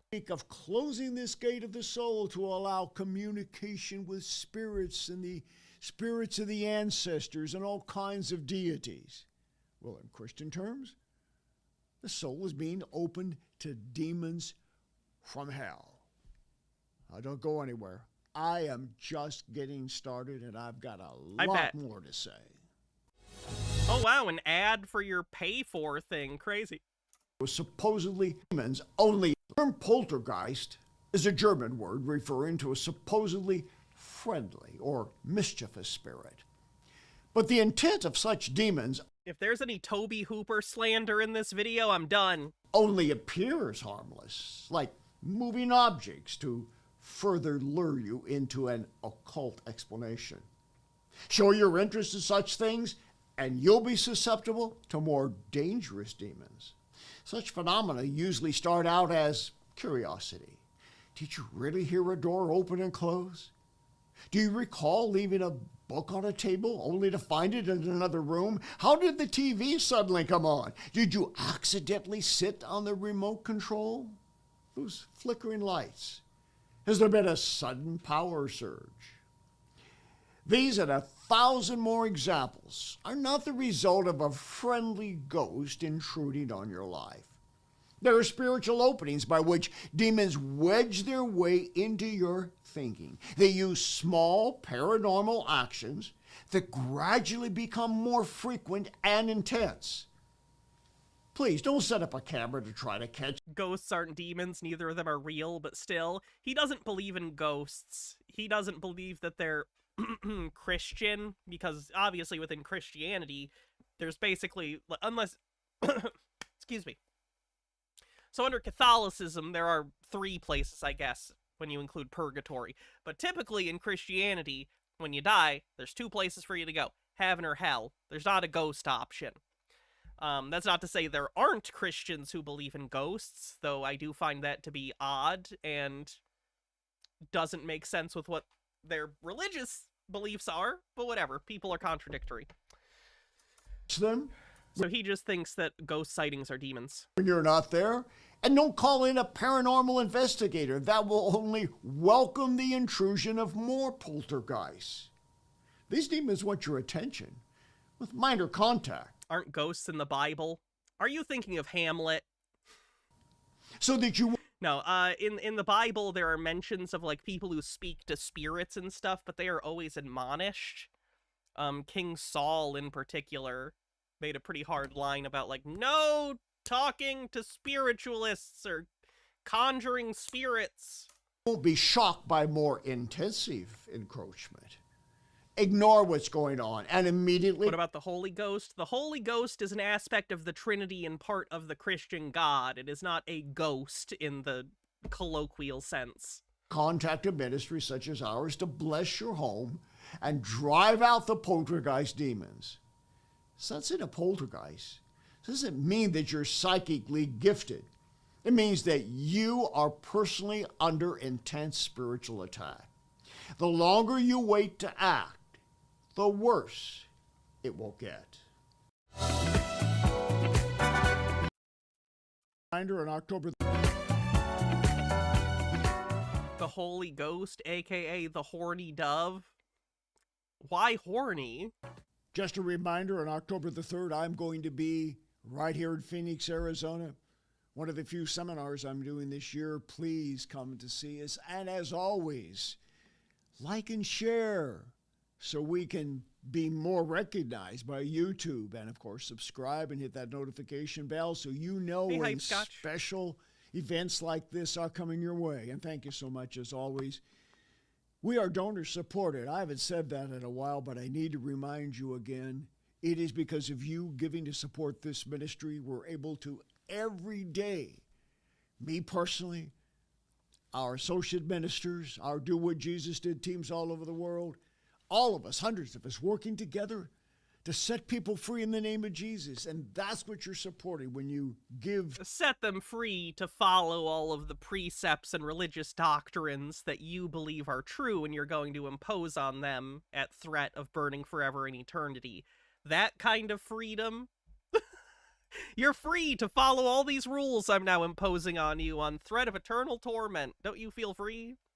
Rick M says, what about Alice Ghostly? I don't know what that is. To this ministry. Poor understanding of Eastern religion for the K-pop demon stuff? Sure. You can donate by texting the word GIVE to 833-361-4711 or just going to boblarson.org and clicking on donate. Regarding what I've just taught you about this movie, if you're born again and you're a Christian, you don't find this scary. If you don't find this... I read him, Rick M. I didn't understand it. What's Alice Ghostly? Army. Well, maybe you better get back to your Bible. In the K-pop world, demons are accepted as a very real part. Wait, what? I don't even know if I can laugh at that. Is any of that true? I don't know shit about K-pop. Are demons a thing that is actually associated with K-pop in some way? Wait, what? I was under the impression that it was a mishmash of things that wouldn't normally be together. K-pop and demons. Why? What? No? Okay. He's just pulling stuff out of his butt. Okay. Pop world. Demons are accepted as a very real part. What? Of existence. You think demons are a real part of existence. To be clear, Bob, in the thing between you and me, I'm the only one that doesn't think demons are a part of anyone's existence. You do. But what's the solution to this evil invasion in K-pop? Well, that's the issue. It all revolves around occult Buddhists. Okay, here we are. Yep, this is gonna be offensive. These damn Buddhists! They've had it too good for too long! Center path my ass! Pick a side, you fucks! What are you, spiritual fucking Switzerland? What the shit? Teaching in the background of Korean culture. Now, I've been to South Korea. Again, Koreans are Christians. Yeah, Christianity is quite large in Korea due to the American influence on the country post the Korean War. There has been a huge amount of cultural transfer between Korea and the United States, and Christianity has been a big part of that in Korea. Unfortunately. And even though it has a huge Christian community, the Bible believers there have not been able to stamp out the overt demonism that's infected society and history. The cosmology of Korean religious beliefs doesn't hesitate to acknowledge the existence of demons. Again, okay, neither does yours. You believe in demons. And their Oh my god. Ultra Undying says no. South Koreans have burned Buddhist temples. The country is Protestant. evil activity But you don't understand. It's Asia, so to him, it's basically China. toward mankind. But here's the problem. They offer witchcraft, shamanism as a solution. There is no moral context to the Alice Ghostly is to cheesy actress. Let me see. Won't you have a seat? Oh, Paul Lind. I love Paul Lind. Shit. Nurse Ton, call maintenance. I have sperm all over my desk again. Sorry. Now, what was that problem? Frere Jacques, Frere Jacques, door my boo, door my boo. Hold it, cowgirls. Sick babies have ears, too. Run the regular tests on Oh, okay, I And those will be recognize her. back for the results tomorrow at 11. Oh, and charge the wetback triple. Charge the wetback triple.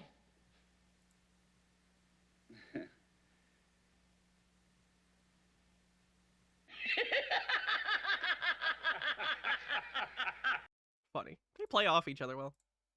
K-pop way of fighting back against the devil. And it's not done through the blood of Jesus or even some kind of higher power. It's all about music saving the soul of the world. And not just That's pretty based. any music. Have you seen Ghostbusters? Oh my god, he'd be so pissed off at Ghostbusters. They use science to fight fucking demons, otherworldly entities, the paranormal, let's say. K-pop music. So what's so diabolical about all of that? Well, That's, by the way, one of my favorite things about Ghostbusters as a franchise is the idea that so often in stories about the paranormal, people end up having to like, oh, we'll find an old book and do an old ritual or some shit. And I love that the Ghostbusters say, no, fuck your stupid supernatural bullshit. We're gonna build a nuclear reactor and we're gonna shoot it at you, you fucking evil shit. I don't know. I like that. Let me give you a couple of reasons. Number one, the solution to demonic attacks on the soul is singing. How did Bob like Sinners, by the way? Oh, I bet he hated it. And it's not the reason you think. The reason is because he's a racist old boomer. Not just any. No, Sinners was good shit, though. Sinners was like, Sinners is like, oh, why am I blanking on the name of the movie? Shit. Ruined my own bit. Oh, Sinners is like if From Dusk Till Dawn was good. I botched the delivery on that one. Singing a particular brand. What's what a cross pop- is? It's just two sticks. Peter Cushing did that all the time. Popular music manufactured in studios in Korea. And not just any singers, but three sex. Altered Undying says you need to read Mage sometime. Wait, need to read Mage sometime. Hitting it with science is one of the faction's main thing, the Society of Ether. Oh, okay. Is Sinners a vampire thing? It is. Yeah. To young women who are pop artists by day and slave. To be clear, I don't dislike From Dusk Till Dawn. I just genuinely think Sinners is a much better movie. Dusk Till Dawn's fine. Years of evil by night. That's a lie. And even if one argues, well, it's just fiction in the minds of fans. I will say, and I know I'm getting kind of off track today, but I will say one of my favorite lines from any horror movies comes from Dusk Till Dawn, and I really wish more. I don't want to say I wish more horror movies would do it, but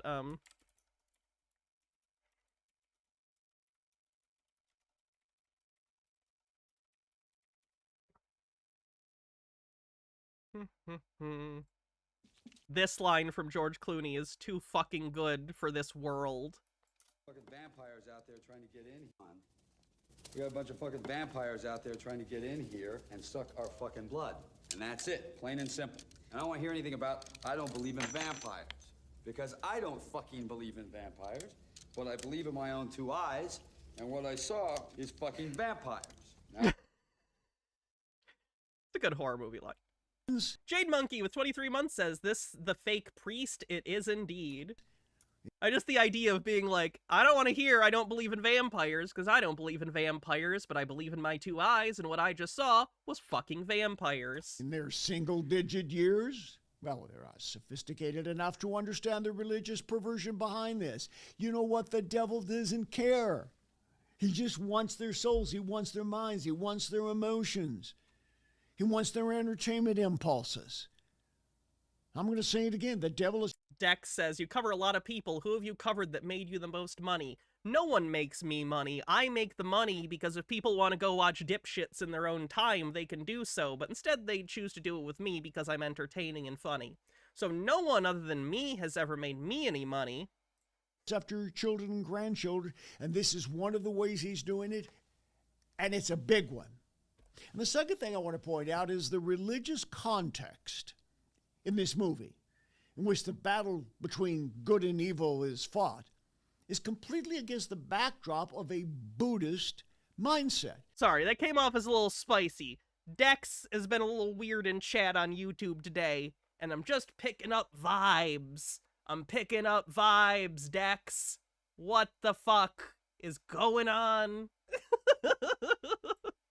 There is no moral context to this film, other than overcoming demons, which are simply fictionalized characters worshiping malevolent higher beings. Number 3, there's no mention of Christ or even some kind of good God battling against... Hey, yeah, man, I don't know if you know this, Bob, but other people have different cosmologies than you. The evil forces. This movie isn't about a historic battle between gods and even demigods. It's a war between Satan and a Satan-like figure and 3 pop stars. But how is this battle won? How is it even fought? Through singing? Are you kidding me? We're going to sing away the devil? I'm sorry, to be clear, the thing that you do is not less silly, Bob. You literally take a cross and go like, "Oh, Jesus!" Like, objectively, the singing thing is at least entertaining. Your thing is just obnoxious. By having a couple of cool pop stars on stage, knowing the proper dance routines? I think it's more about the power of art and music and beauty and how that is juxtaposed by the ideas of evil and how often art and music can bring us hope when we're faced against, like, unsurmountable odds and evil. It's, you know, a theme, you know, like movies tend to have. What fantasy? What deception? And the 4th thing I want you to know, this movie doesn't... Do you have a dance routine? I do. ...defeat the devil and demons. In fact... But it's too powerful. If I showed it to you, all of your eyeballs would explode. What it actually does is invite demons to enter into people.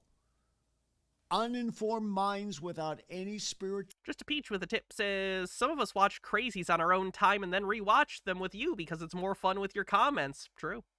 Thank you. Context of Christian good and evil who watch this film, especially these young minds, get sucked into the neo-paganism without... Goddamn this K-pop neo-paganism! ...without even realizing it. And the 5th thing I want to point out to you, and perhaps the worst thing to be said about this film, is the way in which evil and the source of it is trivialized in animation. It's a make-believe world. Okay. It's a fictional movie. They're not trying to say anything else. And anyone out there who tries to allegorize it into some type of Christian truth, you are playing a dumb, dangerous game. Hey man, not everything needs to be Christian. I don't know if you know this, but the world doesn't revolve around you. Grow up. You're like 80 years old. Are you really this narcissistic? I once heard it described that how do I put this? When we're babies, psychologically, we're the center of the universe, which isn't a slight against babies. Of course they need to focus the entirety of their time on their own development and, like, just making sure that they're okay and getting help when they need it. But I think the mark of, like, maturity and wisdom is how far you get away from that the older you get, from believing that you are the center of the universe as a baby does. And I don't think Bob has had a lot of growth on that front. A reminder that age does not make you wise. It just gives you more opportunities to gain wisdom. And if you choose not to utilize those opportunities, all you're gonna be is an 80-year-old loser getting made fun of on the internet by a lady in a fucking witch costume. And is that where you want to be when Jesus comes back? Probably not. This movie has nothing to do with a war between good and evil forces. It's a carefully, culturally packaged entertainment experience. Yeah, it's a movie. That wants to indoctrinate an It's a movie. You described a movie. entire generation about the real war between good and evil, and create it as something of a battle of the bands, so to speak. Just three girls singing. Oh, it's carefully, culturally packaged entertainment. But it's an experience that could indoctrinate an entire generation who haven't even passed puberty. Please, keep your children and grandchildren away from... I'm genuinely cackling in my head at the idea of some, like, blue-haired octogenarian grandparent with their, like, kid over and they're on Netflix and like, oh, Grandma, do you want to watch K-pop Demon Hunter? And she's like, Lord help me. And she's like genuinely concerned about it.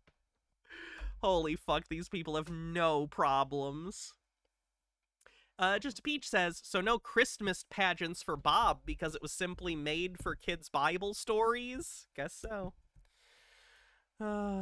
This movie, it's hellish, it's... No, he didn't watch the movie. Are you kidding me? He probably looked at a Wikipedia summary at best. And a trailer. Worst of all, it's flashy, colorful, captivating. Worst of all, it's entertaining and will stimulate your mind. Subversive. Because of the... Oh, subversiveness in my cinema. If it's not a Lifetime movie catering to my already antiquated worldviews, I don't want to hear it. The lights and the action. It's a well-crafted film. Visually, spiritually, it's a path to demonic darkness. You know what? You need to enroll in Bob Larson University. Have I successfully scared you about your grandchildren's eternal soul? Good. Now give me money. Money me, a money now. Give me money now. Money me a money now. I deserve it. I'm 80 years old and I've been grifting people about demons for decades. Give me your money. Give me your money, you old idiot fucks. That's all I hear.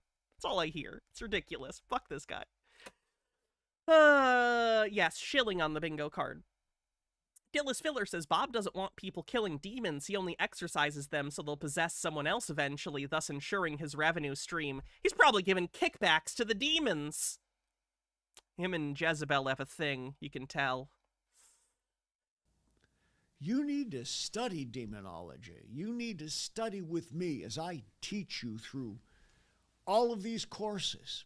60 courses, 50... Oh, that's cool, Fennikagami. That's good. ...hours of video. I don't think it'll really matter, but that's still good. I have stopped believing that justice is a real thing. I just don't think it exists. I think it's a very rare thing that only applies to, like, maybe working people sometimes. Maybe. I just don't think it exists, so I don't expect anything good to ever happen again. Really. Not just about how to cast out demons, not just about angels, not just about who demons are and how they operate. He looks pretty good for his age. Are we sure he isn't a vampire? He's wearing a silver cross. So no. But the whole... There's also a hawthorn bush just off frame. Epistemology of theology about the spirit world and how Did you enjoy that reference to, like, the third Hammer Dracula sequel? It's what the supernatural is and what the deception is of false religions, like shamanistic Korean Buddhism. Enroll now in Bob Larson University. And if you think you have a demon, we're here to help. If you think you have a demon, give me money. Give me money. I can help you. In person or virtually, we have associate ministers who can help you. We have Do What Jesus Did teams all over the world, probably less than a day's drive from you, where you can get direct help immediately. So don't put off hearing something like this today that stirs up your interest about the possibility of demons in your life and doing nothing about it. Come see me before it's too late. We want to help you. And thank you again for your support of this ministry, all of our friends out there who make this possible. Let me know if you really appreciate my taking on a topic like this and letting you know things that you may not be aware of for your children, your grandchildren, great-grandchildren, whatever the case may be, who are caught up in things like this. We want you to be able to break the curses over their lives and keep them safe. Shut up, Bob. And above all, I want you to get free, stay free, and live free. Your financial support. And by live free, he means, you know, give him money. Those are the same thing, right? Oh boy, Eric Dubé doesn't think nuclear weapons exist. Are you surprised? Are nuclear bombs... You can't say that, Phoenix. Sorry, gotta delete that message. You're not allowed to say that. truly weapons of mass Based on Twitch's rules. destruction? Or Might I recommend? We have a Discord with a live stream chat, which has very different rules, so... are they really You know, just weapons of You're good, Phoenix. You're good. Just Twitch rules. mass deception? Footage of alleged nuclear explosions, when analyzed with a critical eye, reveal undeniable evidence of photo trickery. In much of the early black and white test footage, filmed in the 50s and 60s, and shown on newsreels and fear-mongering films, it is clear we are looking at fake model sets complete with miniature houses. Oh, Jesus. Okay, I'm not gonna say, like, I'm an expert on this. I'm not, but I watch a lot of... I'm a big fan of movies that use miniatures, right? I'm a huge fan of the Godzilla series, the Gamera series, Ultraman, all sorts of tokusatsu, and a variety of different, like, movies and stuff that utilize miniatures, right? Eric has no idea what the fuck he's talking about.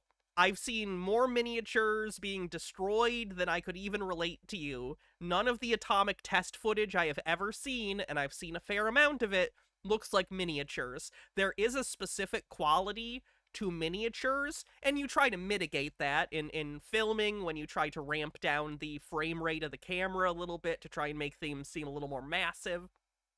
So there are tricks you can do. But by and large, if you watch enough miniature footage, you can kind of pick it out. And nuclear footage is not that. It just isn't. It just is not that, I'm telling you. Vehicles, and trees. Notice the unrealistic... What about the Lord of the Rings movies? Those had the best minis. I've actually only seen the first Lord of the Rings movie. Not a huge fan of it. I don't know. Lord of the Rings just never did it for me. I'm more into, like, dark fantasy stuff, if anything, like Conan or Beastmaster or Deathstalker. More so than, like, LOTOR. and unnatural, perfect rows of Also, how have we never gotten a Conan versus Beastmaster comic? My money's on Beastmaster. Hot take. disproportionately Don't laugh at Deathstalker, goddammit. Don't you dare laugh at Deathstalker.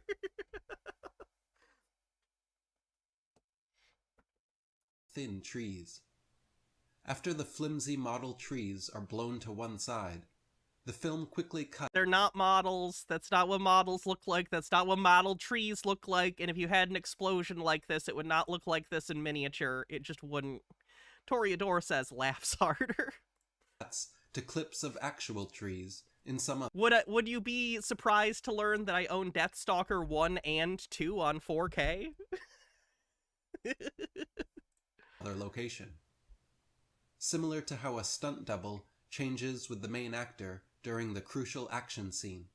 These clips intersperse or sometimes superimpose footage of models with reality. The first H-bomb test, known as Ivy Mike, looks more like some stop-motion lava lamps than an explosion. She gave you money, though, so who's laughing now? Yeah, oh, people laughing at me. I sure hate that. Many other supposed nuclear tests appear to mix sped-up footage of sunrises with real explosions. What? To mix sped-up footage of sunrises with real explosions. No? To give the effect of a much bigger blast. What are you talking about? It's literally just footage of a nuke. It's not a sunrise, you psycho! Footage from Operation Dominic appears to show a sunrise with the That's not a sunrise! That's the fucking nuclear explosion! Ah, I see the mistake you've made. See, the sun is also nuclear, so... Yeah, no, sunrises don't get that bright. That's not how this works. Brightness slider rising in post-production. Suspiciously, in some videos, the explosions are so violent as to obliterate entire houses in an instant. Yes. But yet, the camera filming right next to the house... Oh my god, these people are idiots. Hey, I don't know if you know this, Eric. The nuclear explosion was not random. It's a test they did intentionally.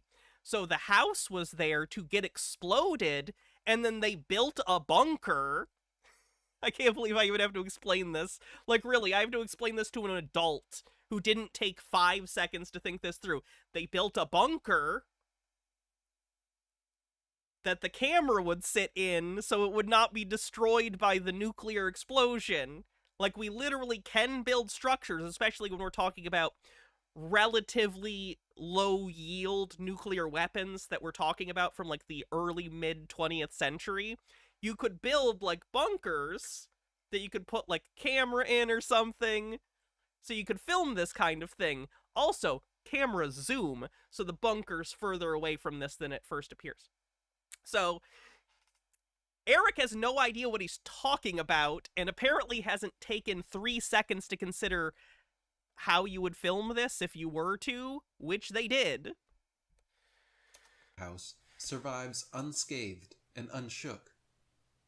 The blast often comes from behind the camera, and not, as they claim, from a protected location far outside the blast radius. That's not from behind the camera, that's from the left. That's camera left, Eric. Jesus Christ. Someone moves the camera just before and during some of the blasts, and the camera is positioned at an oddly unrealistic height. What do you mean an oddly unrealistic height? You can build it's far, especially if it is further away.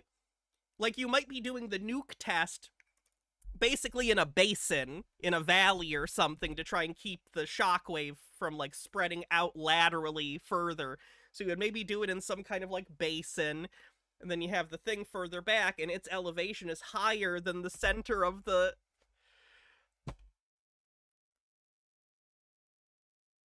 I just don't understand how they're incapable or unwilling to think about any of these things they're asking the questions of. There are potential answers to these questions. It's not a gotcha.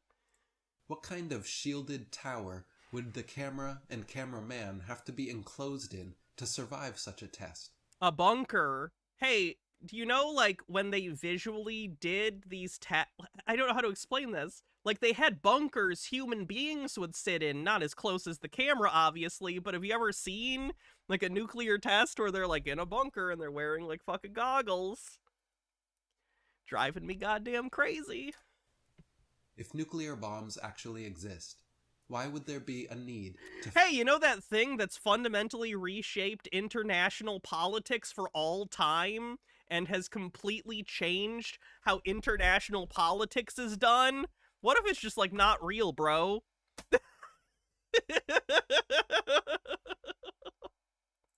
Fake footage of nuclear explosions.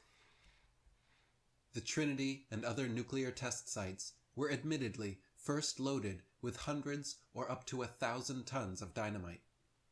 footage exists showing military men stacking gigantic piles of TNT and dynamite at nuclear testing sites. The official reason for this was claimed as, quote, comparative purposes, where the blast from hundreds of tons of stacked TNT would be compared to the nuclear bomb. Okay. With each team sent to separate islands, each stacking piles of explosives, but both told that the other island would have the actual bomb.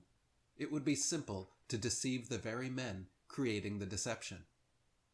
Mushroom clouds are No, not it unique to wouldn't, though, because then they could compare. No, what are you talking about? so-called nuclear weapons, and can be formed with enough TNT, dynamite, regular bombs, and other explosive materials.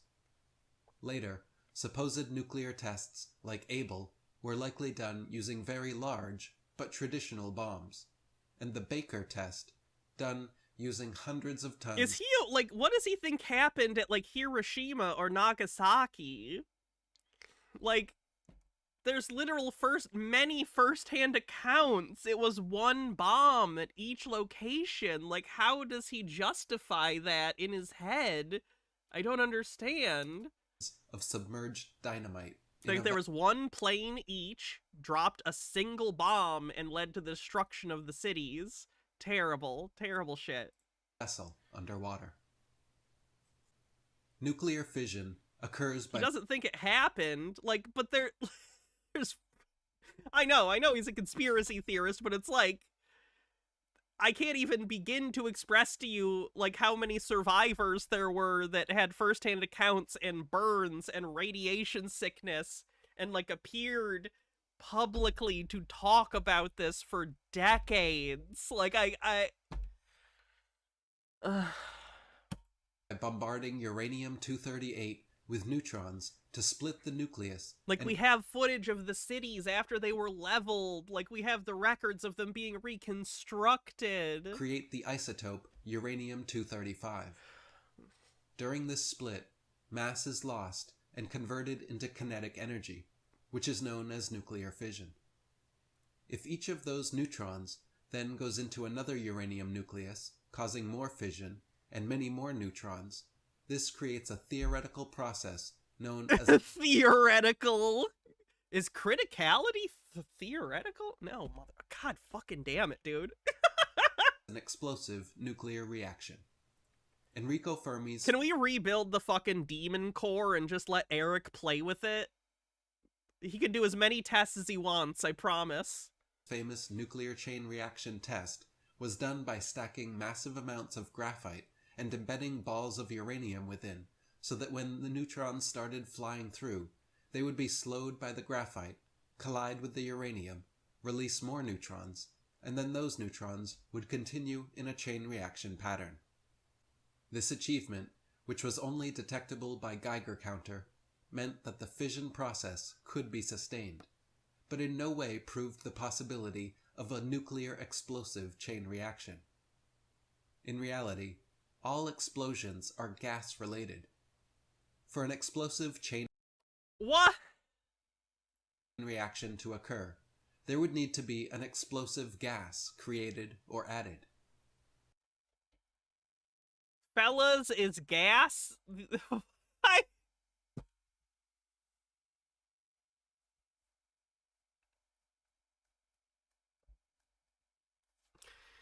I'm exhausted.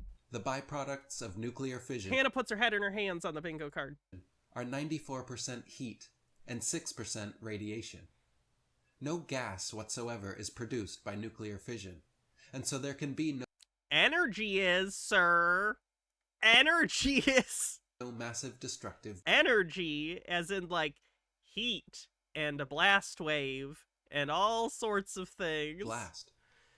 Furthermore, to achieve intense heat from nuclear fission, millions of atoms need to be split in a chain reaction, which requires a moderator to slow down free neutrons. No such moderator is included in nuclear bombs. And yeah, I don't know how to tell you this, man. I think Oppenheimer probably knows more about it than you. Hot take. Even if it were, There is no test evidence that even this... Like, I'm not even gonna waste time trying to argue nuclear physics because I'm self-aware enough to know I'm not a nuclear physicist, unlike Eric. I'm not gonna come in here and be like, no, actually, here's this and this, because I don't know. Eric, you're not a nuclear physicist. Literally, the advent of nuclear weapons has fundamentally reshaped the human project. The idea that you believe you know more about this than countless nuclear physicists all around the world who are familiar with these weapons drives me crazy. You narcissistic psycho. Would result in an explosion. Recently declassified minutes of the Manhattan Project's interim committee... Genuinely, I'm worried in my lifetime we're going to have a president that doesn't believe nuclear weapons are real. How low can we go? How low can we go? Meeting on May 31st, 1945, revealed that America had insufficient uranium to build the atom bombs supposedly used on Japan just a few months later. Dr. Compton, director of the Met Lab at University of Chicago, who oversaw production of enriched uranium and plutonium for the bombs, was quoted stating it would take another 3 years to produce the amount needed for the bombs. Why aren't people buying Brondo, the thirst mutilator? Yet just over 3 months... Am I plants? Because it's got what I crave. Daphne, thanks for gifting 3 tier 1 subs. Thank you so much. Later, America supposedly successfully produced and deployed 2 on Japan without being tested. Enrico Fermi stated they would need 1/2 to 1 ton of enriched material to create a nuclear bomb. Natural uranium metal... Flower Sheep says, I mean, that might be a positive compared to a president who really wants to use a nuclear bomb. No. Evil people are better than stupid people in terms of mitigating crises, because an evil person is evil, but they might not be irrational to the point where they will put themselves in danger. If you are irrational, if you are ignorant, if you are, colloquially, stupid as shit, you are much more likely to put yourself and others in danger because you don't understand the ramifications of your actions. Having a president that doesn't understand the fundamentals of mutually assured destruction would be bad. Game theory is predicated upon rational actors, and I fear that we're running short of those in government. Contains concentrations of 99% U-238, 0.7% U-235, and 0.3% U-234. Therefore, to obtain 1 metric ton of U-235, you need 142.8 metric tons of natural uranium. And for each metric ton of natural uranium, you need approximately 1,000 tons. I don't disagree, Flower Sheeps, but we are not currently at nuclear weapon denier level of irrational. And I'll take it. Of uranium ore. Supplies of such uranium ore are certainly not unlimited, and especially in the 1940s were in short supply. The Manhattan Project Interim Committee minutes specifically mentioned that even reactor-grade uranium was in short supply and wouldn't suffice. Yet just 3 months later, the bombs were somehow ready and dropped. The footage we were shown of the supposed nuclear blasts at Hiroshima and Nagasaki... Oh my god. Sorry. ...appear to be 2 superimposed smoke plumes atop... No, they don't. Try to decide if I want to skip this at this point, because, like, I think we get it, and it's just really offensive. ...one another, in an attempt to make the mushroom cloud look larger. Rather than making the blast look bigger, however, it looks more like some secondary blast began mid-air. Oh my god, they're so goddamn stupid. The footage of the Hiroshima and Nagasaki explosions look very different. Okay. I'm tapping out of that one. It's pissing me off, and he's literally spitting on the graves of countless dead people, and I'm not about that shit. It's pissing me off. So we'll move on. Oh, this guy's doing great.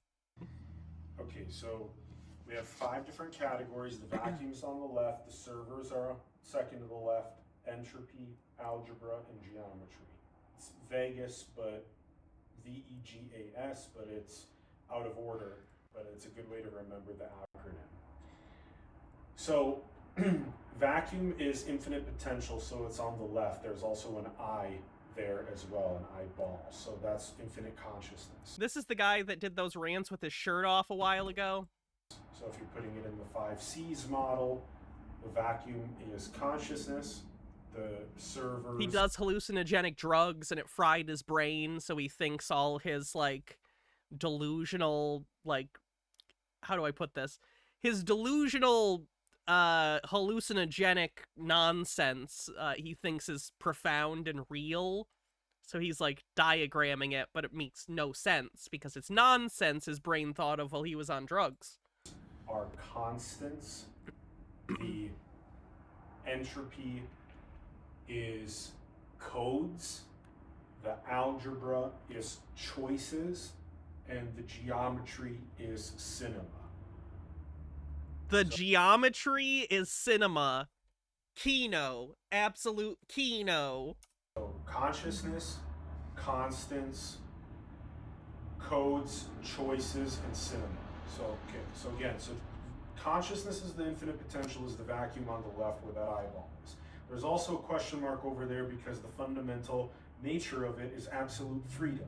Absolute. Imagine locking yourself with ChatGPT and mushrooms for months. Ooh, that's some, like, pre-1970s psychological experiment shit.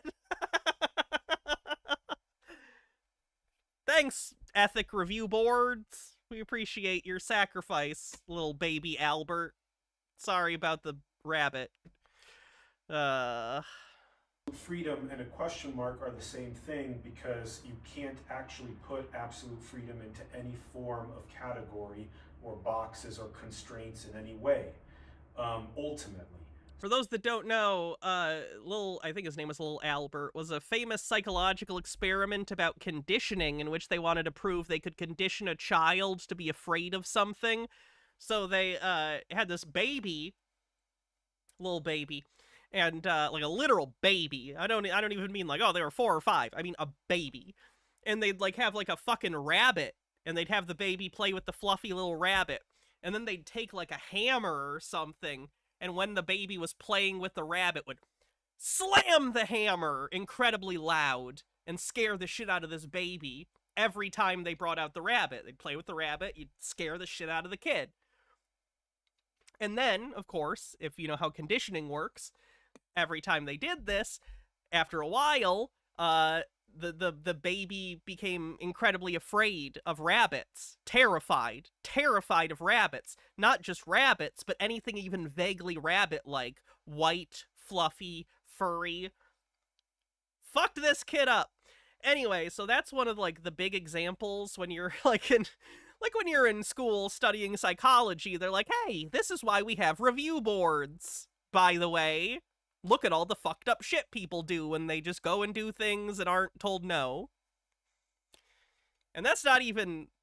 That's the tip of the iceberg in terms of fucked up 20th century psychological experiments. I like psychology. I find it interesting. But let me tell you this. People who study psychology are some of the most fucked up people on the planet, and you should never trust them to develop experiments without oversight. Just putting it out there. Okay. So that's what chaos is. Chaos can't actually formally be ordered. But the best way that God can express itself is through servers.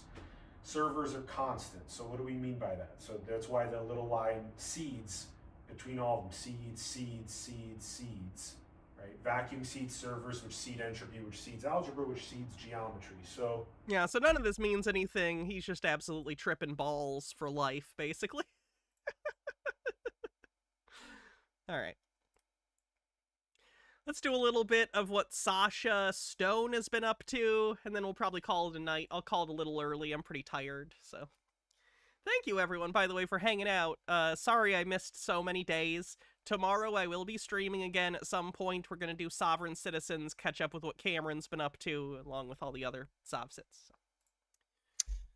Greetings, friends, wherever you are on the surface of this plane of existence. What about Zmoo? There's no Zmoo. I do have a video from Carrie Ann Thornton here, but Zmoo is not in it, unfortunately.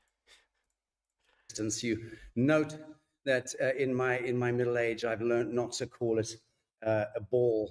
It's nothing spinning in space. We don't know what it is. And part of the whole inquiry of Lazarus and of what we're going to be briefly discussing today relative to the New Earth Horizon cruise coming up in the Mediterranean is that we are drunk on the wisdom of insecurity. And in the truest Socratic tradition, the only thing that we know is absolutely bugger all. And we're humble enough to admit that to ourselves. But we're very smart because we're familiar with Socrates. Is what leads us, some of us, into venturing to strange spaces around the world. And can we start accusing Sasha Stone of corrupting the youth? Leaning into the sacred sites and investigating the ancient mysteries and dabbling with the archaeo-cosmological myths and so on and so forth. That is essentially the piece that we're bringing to bear for the New Earth Horizon Seminar at Sea in October this year. And I'm delighted to have a lineup here in the green room who will remain seated there for a moment whilst I just spin the media drop. Christy, you can do that for me.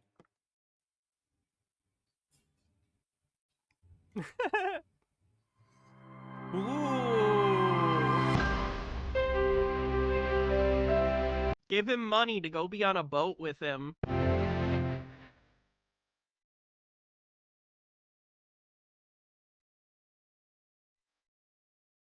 with archaeocosmologist Dave Emery. What's an archaeocosmologist?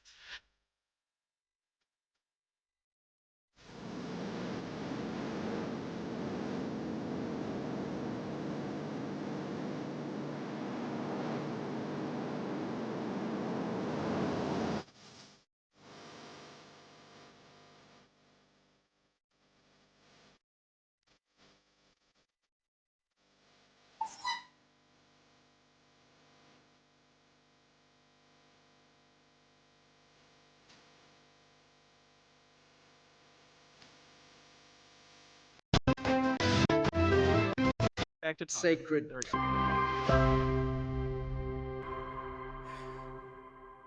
So here we are, friends. No way they're filling a cruise ship. It might just be like a group package thing. I don't know if they need to literally rent the whole cruise ship. They might just be able to have their own, like, how do I put this? Block of rooms, basically, on the ship. Countdown. Like, you know how, like, you can have a conference at a hotel. It doesn't mean everyone at the hotel is at the conference. Does that make sense? I don't know, though. To the incredible New Earth cruise, a sacred pilgrimage, to be sure, across the Aegean and the Mediterranean too. Phoenix says we need a gay Stana cruise. The straight Stanas can come too. No. See, the problem that internet communities have is they end up getting together in real life and then human drama happens and everything is a nightmare. This is the perfect amount of pseudo-social interaction. It's light. We don't know too much about each other, other than me, maybe. You know? It's good. It's good. This is the perfect amount. Places of mystery and wonder. The Great Pyramid, of course, centerpiece to our great inquiry. The Sphinx, the Oracle of Delphi, the Temple of Artemis, and a hell of a lot more. Today I'm joined by Susan Shumsky, who is our producer coordinator of the cruise. Susan, you're very welcome. Hi. I'm so happy to be here with you today. Good to see you. Also, our resident Lazarus favorite and resident archaeocosmologist. Hate to keep calling you that, Dave, because I know you squirm. Friends, Dave Emery. Hi there, everybody, and thank you for inviting me to what looks as though it's going to be an absolutely fabulous cruise. And to my bestie in chief, him, the honcho, Patriot Street Fighter, Scott McKay. Good to be here. But yeah, looking forward to this trip. It's going to be spectacular. Well, I have to say something, Scott, that I do see it as being a bit of a lifetime achievement, being the first, probably the first hominid to have lumbered into Middle America grabbed you by the ankles and yanking you into the nether regions of the world. Are you looking forward to this piece? Did he think that using the word hominid there made him sound smarter? Like, all you had to say was, like, I got you to do this, but he's, like, using intentionally more ornate language for no good reason, other than it seems like he's trying to impress his idiot audience. You know what I mean? Like, everything he just said would have made more sense and been more concise if he wasn't trying to puff up his language. That's about what it took, my friend. Very good. Okay, I need to say that Margot Anand is not present for this. She's probably snoring around about now, somewhere in Southeast Asia. I believe she's in Bali, and we couldn't fit all the time signatures to work together. In any event... all the time signatures. Time signatures are a thing for sheet music. He means time zones. Many of you will know Margot is the world authority on Tantra and spiritual practice, and she's been... Chitara says, we don't need a 4-hour video documentary from a YouTube channel none of us has heard of before about the HanaCon incident or something. Yeah, let's not. Keynote speaker at major... In fairness, I would let you all know if I did have a convention, I would get a separate ball pit just for pissing in. You're welcome. I'm a woman of the people. I know you want to piss in the ball pit. You will piss in the ball pit, but it must be the designated pissing pit. Conferences, written best-selling books, taught alongside the Deepak Chopras and the Tony Robinses and the Oshos of this world. Her spirit works pilgrimage uplift not only her students, but the indigenous communities that they touch. And she is... Oh, fuck off. You fucking taking advantage of indigenous groups with your bullshit. For me, a very beloved friend going back over 20 years. Also on the cruise, part of the cruise, is Maki, the founder of the Good Luck Goddess program, dedicated to self-care, spiritual practice, and the law of the universe. And her work empowers participants to step into higher vibrational life. And that's pretty much what it's all about. Jason D. McCain, also part of our cruise, is known as the Tarot Wizard. And for over 30 years, has his Om chant albums have been used in yoga studios and meditation halls around the world, and he brings the wisdom. That's so funny. He makes the music that we listen to in our fucking yoga studio. Tarot as a counselor, teacher, author, and musician. Susan, please start. Tell us, as the visionary architect essentially behind the cruise, you've devoted your life to bringing transformational experiences to seekers around the world through spiritual retreats and pilgrimages and teaching, and you have a tremendous pantheon of icons and influencers, a number of whom are very dear friends of mine who you've worked with over the years. But can you walk us through how this particular cruise came about and what participants can expect day to day with the extraordinary excursions that you've mapped for us? Well, it came about simply because I had a feeling when I first saw Satya speaking at Conscious Life Expo that he would just be such a fantastic, wonderful presenter to have his own cruise. So I approached him and he said yes, and the rest is history. So we're going on this fabulous trip. Originally we were going to go to, it's around the Caribbean, so we're going to Egypt. Okay, I'm done with these people. Damn, I even had the fucking mask guy. All right, so I'm gonna call it a night. Sorry we're cutting it off a little early. I'm feeling a little tired, still dealing with the illness. But thank you, everyone, for hanging out. I appreciate you guys, and I'm glad that we're back to doing stuff again, because holy crap, it's been a long 2 or 3 weeks. It's been a lot. So thank you, everyone. I'm really appreciative of your viewership. Like I said, tomorrow we're going to do a Sobsit stream to catch up on what they're up to. And we'll go from there. Cut balls off a little early, too, so it was to be expected. Felt real late for me, not early. Oh, no, it's true, because it did... Wait, they did actually move my date up, so that joke does make sense. Shit. Alright. Let's do a raid! Love you too, Mr. Blast. Alright. Have a great night, everyone. I'll see you tomorrow, and be cool. Oh, raids are disabled. That's a shame. Okay, I can't raid Little Miss May right now. Who else can we raid? Zachary Mike, maybe? Whenever Tyler Oakley first learned of my existence.